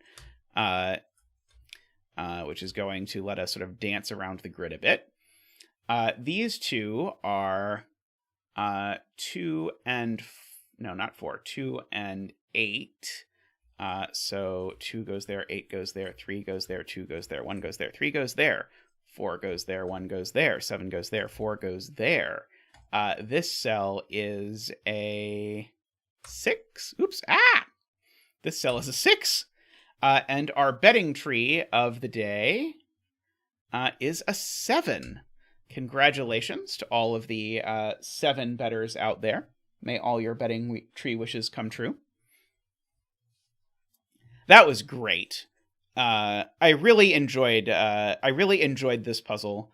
The rule set here was a little less convoluted than the other KNT / TotallyNormalCat collab Yin Yang puzzles I've done. Not that I didn't very much enjoy those. I very much enjoyed those as well.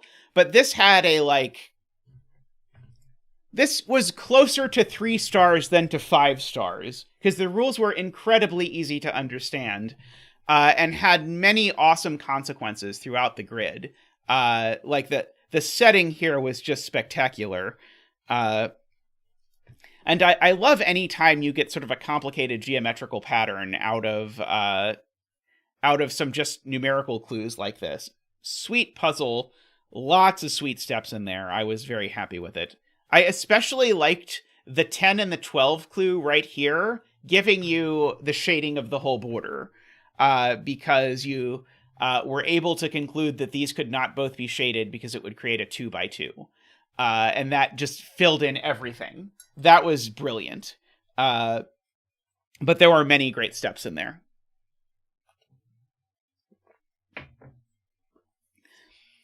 Yeah, this is assuredly in the running for my favorite Yin Yang Sudoku hybrids I've done, which seems to be a whole cottage industry nowadays to make Yin Yang Sudoku hybrids, which makes me question why it is I keep wanting to make one, but apparently I keep wanting to make one anyway.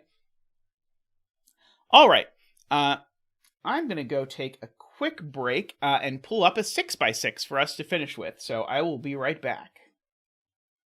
While I'm gone, please like the stream if you've not yet liked the stream. It really does help. Thank you so much, and I'll be right back. Alrighty, and I am back with a similar puzzle, actually, which is a Japanese sums puzzle. So this is a 6x6. And if you've not seen a Japanese sums before, the way it works is that I need to, again, shade some cells and unshade some cells, but there are no rules about the connectivity of the shaded cells or anything like that.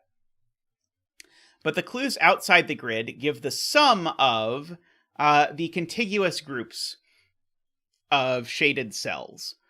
So let's start with the 18. So the 18 has at most 2 outies, so that means these are always shaded. The 17 also has at most 2 outies, so these are always shaded. Oh, I'm slightly over the clues. Sorry, I have 2 and begin the zeta. There we go. There we go. Okay, so the 16 also has at most 2 outies, so these are always shaded. This row only has 1 clue, so that has to be shaded to connect them, or it will not work. This 16 also is going to make those both shaded, because again, I have at most 2 outies here. Okay, so the 11 can't have any more, because 11 is at most 4, and so we actually know that this is 1, 2, 3, 5 now. These are a 4, 6 pair.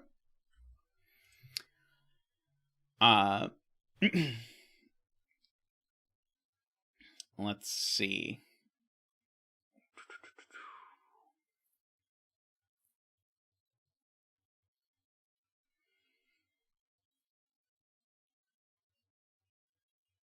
These were both unshaded. That's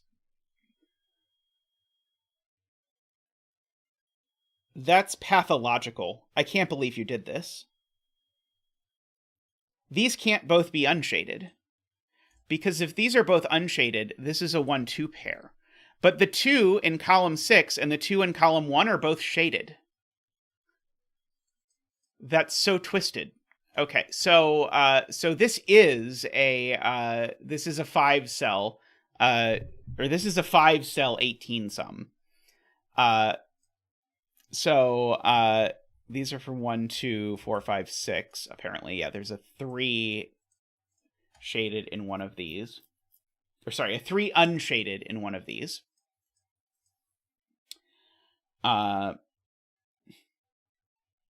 The worst part is I don't even think it does anything. Oh, no, I do know that one of them, therefore, is the 2, because the 2 is shaded, right? So these are actually a 2-3 pair. And so none of these are 2. So yeah, these have to be a 2-3 pair, because one of them is an unshaded 3, and one of them is the only shaded 2 in the column. So yeah, so those are a 2-3 pair. So it does get me some leverage out of that.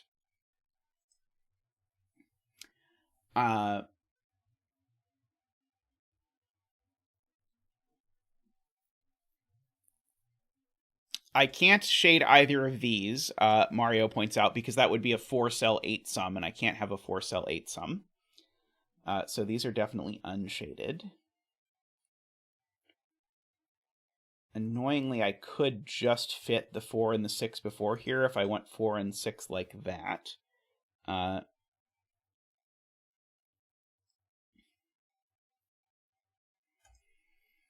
This cell, Garion points out, could never be shaded, because if it was shaded by the row, it would be a 1, and by the column, it would be a 2.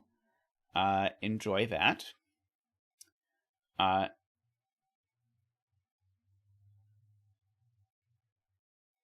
Oh, right. I can by the row fit the 4 and the 6 here, but I can't actually, because of this 2, I can't put a shaded 4 here. Oh, in fact, I can't shade this cell at all. I could have seen this right away. If I shaded this cell, I would have a shaded 2 and be part of a 4 sum, but that combination does not work. So this is also unshaded.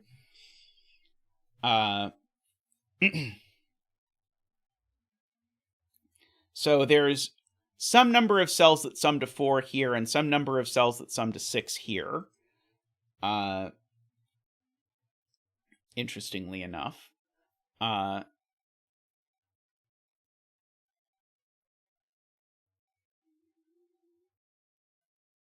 Similar logic on row 2, column 6. Right. If this were shaded, it would be part of it. It would be a shaded 2 and be part of a 4 sum, which does not work. Agree with Josh there. Okay.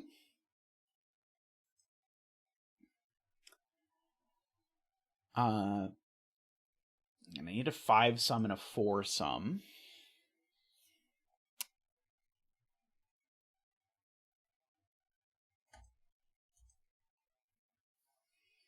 Okay, now what am I supposed to see? The 2 thing was very cute, by the way. I am impressed with that that bit. So the 6 sum is either 1 long or 2 long. Because if it was 3 long, it would need to be 1, 2, 3, but we know where the 1 is in the row, roughly at least.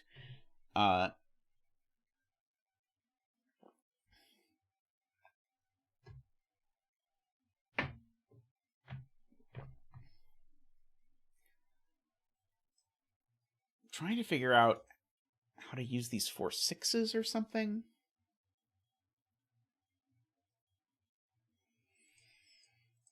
It's true. Okay, good point. So for the same reason with the 2, I can't actually fit the 6 and 1 in this box, because if I tried to fit the 6 and the 1 in this box, I would need to make this a shaded 6, which does not work.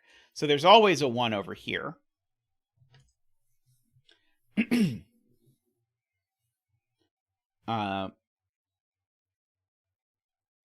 Which means there's a 1 in one of these cells.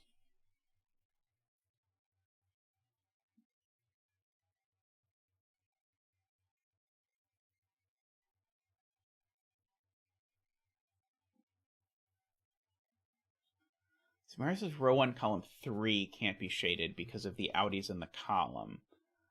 Wow, that's clever. So if this is shaded,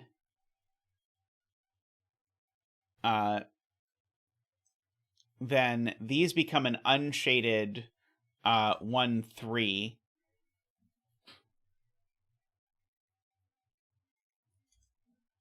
Wait, but then doesn't this just become a shaded 4? Isn't that okay?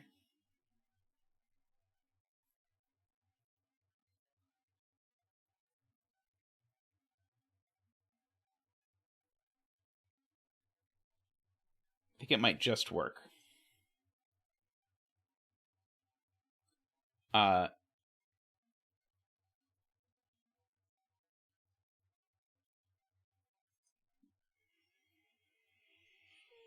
Row 6, column 5 is shaded. If it's unshaded, that's a shaded 6. I don't think I see this one yet. Jovi on 1s. Where is it, Jovi on 1s?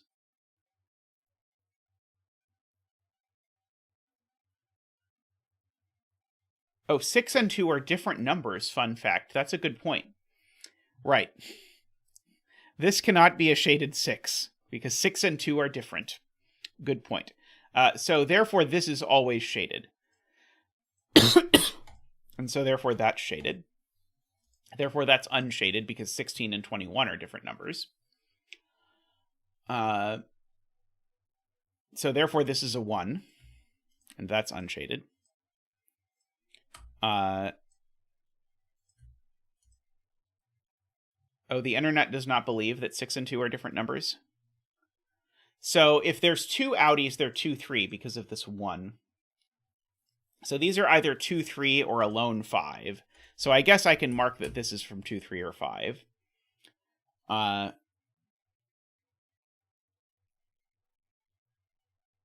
Row 1, column 6 now is unshaded for the same reason. If this was shaded, it would simultaneously be a 6 and a 2.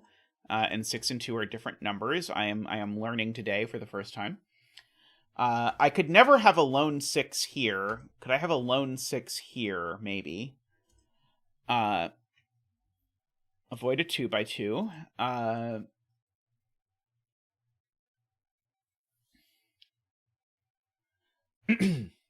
Let's see.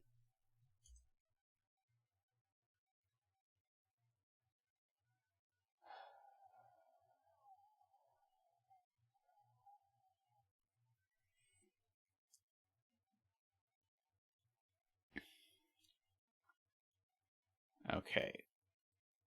If this were a shaded 2, this would be a shaded 4. Which seems fine. These would be a 1, 3.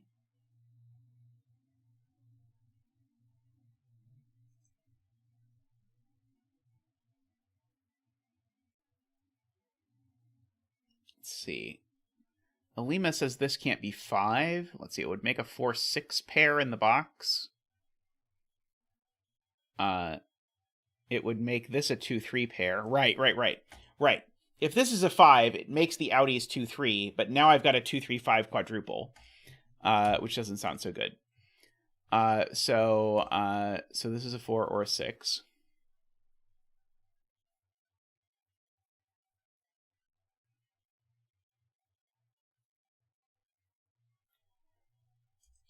This is a 4 or a 6. This is Screaming Ice Cube's point. It's either a 6 if it's a 1-cell sum to 6, or in a 2-cell sum to 6, it's 2, 4.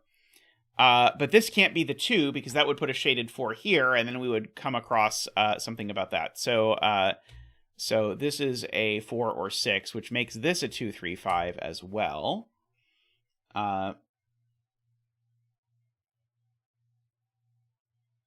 And this can never be the 5, because if this was the 5, it would be part of the sum, but then I'd need a 2, 3 pair as outies, so this is never the 5. So this is always a 2 or a 3.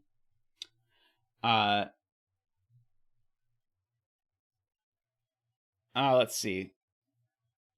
Okay. Selena makes a beautiful point, which is that 1 is now pencil marked into one of these 2 cells, and 2 cells can't sum to 8 if one of them is a 1 in a 6 by 6. And so therefore that cell is always shaded. And I can't put a 6 in a 3-cell sum to 8. That is very cool. Okay, so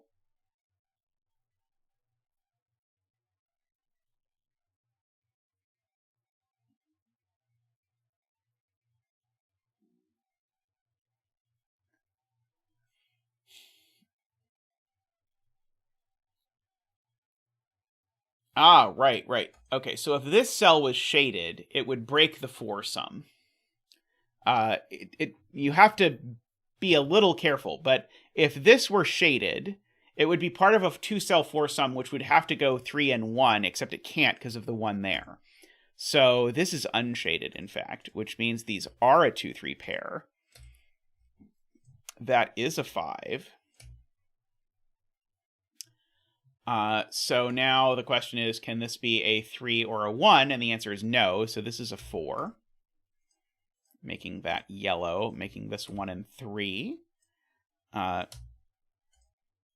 Making that the 2 for the column, just by Sudoku, so that is shaded. This is unshaded and is a 3. Oops.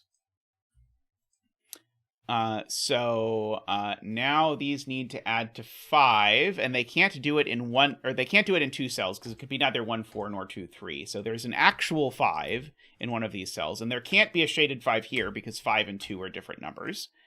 So there's a shaded 5 here. This cell's unshaded. This cell is the 5 for the row now.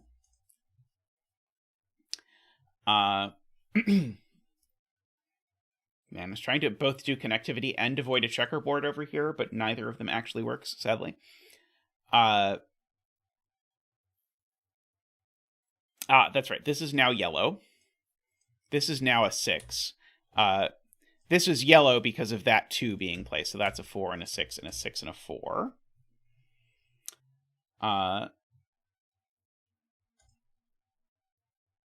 It does look like it is indeed going to be a camel. Neither of these... Oh, is that true? No, it's not at all true.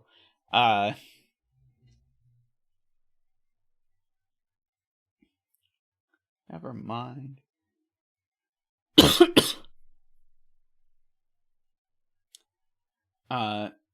There's a 17 clue. Oh, yes, there's a 17 clue.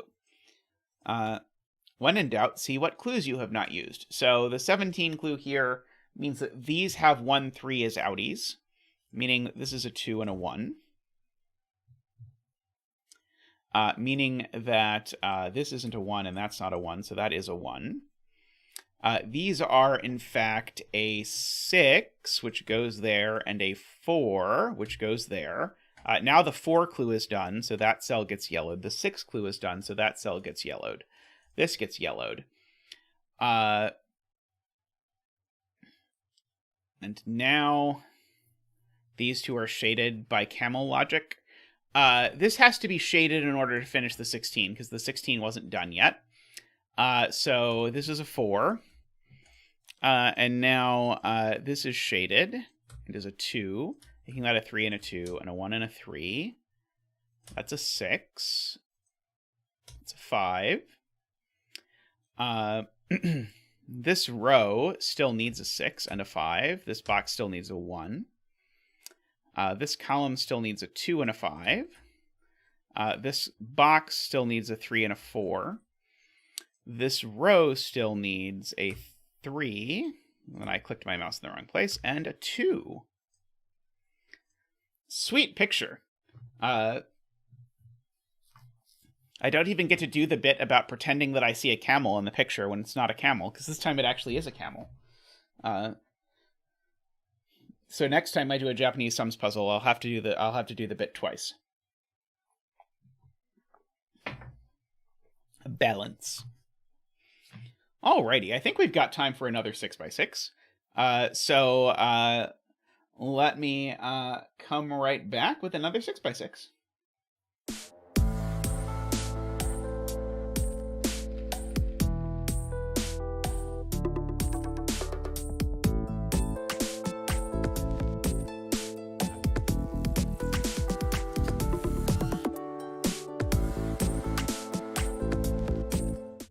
Alrighty, we're back with an Isabella 6x6.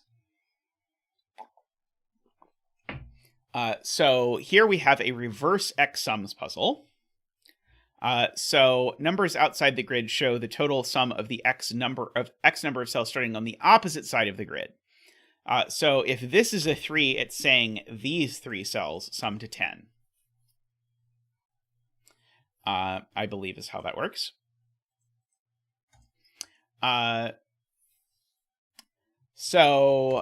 Randomly, I realize this can't be a 5, because if this were a 5, I would need these to be 1, 2, 3, 4, 5. So this is not 5 or 6. And so this certainly can't be as small as 2. Let's see, 3. I think I could do 3, 3, 6, 5. No, I can't do 3. 3 is too small. No, I could do 3, right, because it's the opposite side. I could do 3 with 4, 5, 6 down there. And 4, I think, is plausible. So this can only be 3 or 4. So that one can also only be 3 or 4 for the same reason.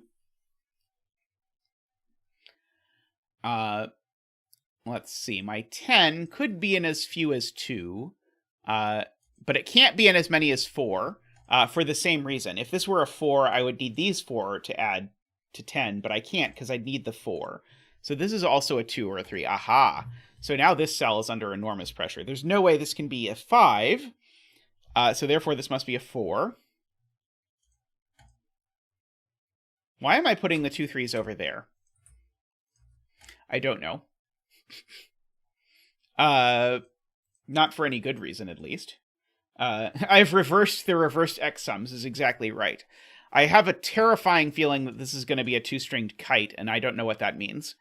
But this sure looks like kite diagrams to me. It's going to be something like I need to learn that digit's not a 3 or something. Let's see. So my 11... Funnily enough, I can do 11 and 4. But I can't do it in 2. I think I could do it in 3, 4, and I certainly can't do it in 5. So this could only be a 3 or a 4. 13, I cannot do in 2. I think I could do it in... Oh, I could do 11 and 2, you're right. 5 and 6 do just add to 11. I think I was already in my head thinking about the 13 that I can't do in 2. But I could do in 3 or 4, but not 5. Yeah, so 5, 6 is 11 and 2, unfortunately. 10 and 2 would be 4, 6. Yeah, so one of these is a 4, 6. Either that's a 4, 6 or that's a 4, 6.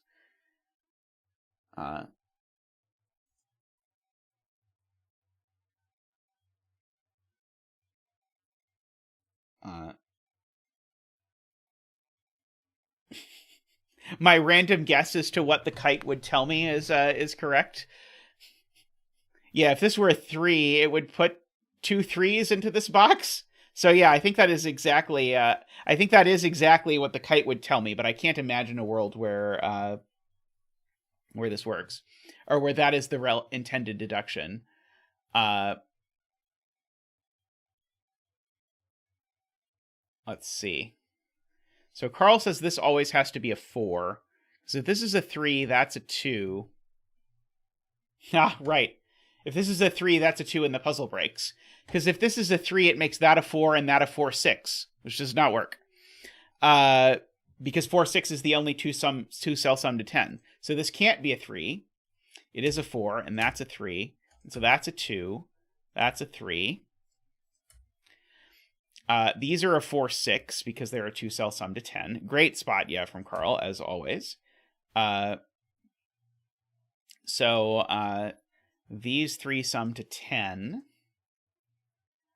Let's see. Might as well fill in what these are. You're 1, 2, and 5. That one's not the 2, of course. What did I do wrong? The top 10 can still be 3. What did I do? Oh, right. I was silly. In my brain, I thought that told me what this was, but it does not tell me what this is. Because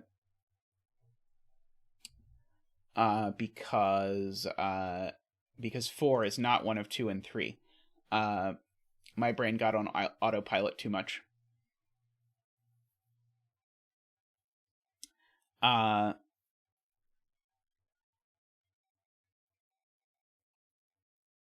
could do math for row 2, column 2. I can do math for row 2, column 2. That's smart. So these 4 cells add to 15, plus that 4 is 19, making this always a 2, which makes that a 3 and a 2. Smart. So that's a 2. So this is the one that's 4, 6. These are the ones that are 1, 3, and 5.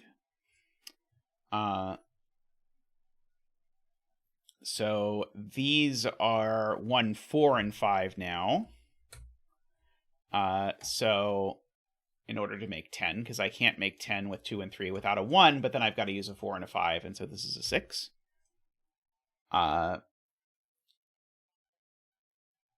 These are a 2 and a 6. These are a 1 and a 5.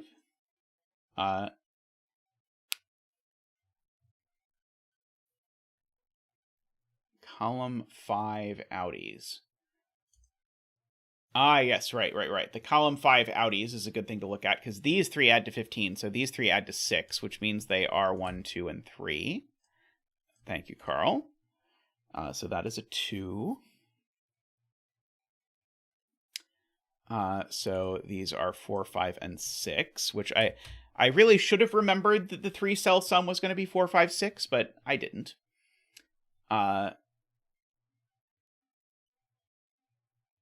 Well, this sum had better be automatically correct, or something is going horribly wrong. If this was a 4, I would need these 2 to add to 11. That's true. If this were a 3, I would need these 3 to add to 11, which would require a 1, a 6, and a 4. Annoyingly plausible. That 4, 6, though, is a pair, making that a 5, making that not a 5, and that not a 5. So we've got...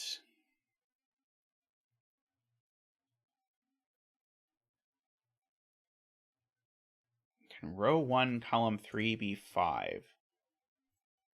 Oh, because this can't be 2, is the point. Why in my brain was I summing 2 things? I don't know. It's towards the end of stream. My brain doesn't work anymore. This can't possibly be a 5, because these would already sum to 11, and I need at least one more digit, because this can't be a 2. So that is a 1 and a 5 in that order, is the point. So if this is a 3, then this cell needs to be a 4. Or if this is a 4, these 2 cells need to add to 4, which they can't, because they would need to be 1 and 3, and that 1 is already gone. So this is a 3 and a 5, and a 1 and a 3. This is a 4. This is whatever the last thing is, a 2. So these are a 6 and a 4. These are a 1 and a 2. These are a 3 and a 5. These are a 1 and a 6. But oh no, there's not a 4, 6 pair over here. Never mind. These 3 could very easily add to 13, because it could be 5, 6, and 2. So don't have to worry about that. Let's see. There probably is a relevant clue that I've not used, but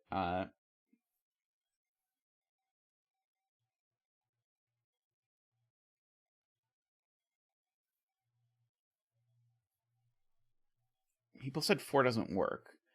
Oh, I checked that 3 worked. I didn't actually check that 4 worked. So if this is a 4, then I need to make these add to 8, and that's a problem. That's very cute. So this could never have been a 4 if I'd have thought about outies before. So like even from the beginning, this couldn't be a 4 because it makes these 2 add to 8, which is always impossible if one of them is a 4. So yeah, it's impossible, but not for the reason I was thinking. That's very clever. So I did not anticipate that. So now that's a 6 and a 1 in order to make that work. So that's a 4, a 6, and a 4. That's a 1, a 2, and a 1. It's a 5, a 6, a 4, a 2. 5, and a 6. Lovely puzzle. Really enjoyed that. I think these 6x6s do a great job of doing like a little mini thing and then sort of being over, which is a lot of fun. All right. Thank you, everyone, for joining me. I had a lot of fun today. There were a lot of cool things. I really enjoyed this one in particular. Is going to stand out in my memory, I suspect, as will this one. There are many cool stuff. That one, too. Okay, yeah, I can't pick one. Today's were just... That one, too, actually. All of today's were just banger after banger after banger. So thank you very much to everyone who submitted the puzzles for the 100th stream. I had a lot of fun with the 100th stream celebration, even if it went on for many streams.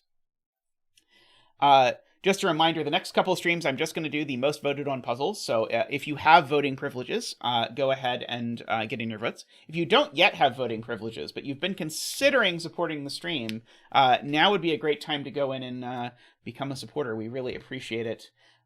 You can do that by clicking the join button down below. It's very much appreciated. If you support the stream, then you too can vote on what puzzles I do for the next 2 streams. And then, yes, Jay Dyer suggests get every puzzle in the bucket to exactly 7 votes. That will be a good time. Whatever you want to do, go ahead and do it. I will enjoy it. Anyway, after those 2 streams of doing bucket puzzles, we'll be doing the pencil puzzle challenge. So if you've not yet finished your pencil puzzle challenge puzzle, you are now dwindling on time to do the pencil puzzle challenge puzzle. So go ahead and get those in if you have not yet done so. Thank you very much. If you could like the stream on your way out, welcome to all the new folks. Thank you from Zach as well. He appreciates having an audience. And I will see you all next time. Thank you, as always, to all of our supporters, and especially to the super supporters, David, Michael, Nordy, Franco, and Woofer. Thank you so much. See you all soon. I love hanging out with you every week, but bye for now.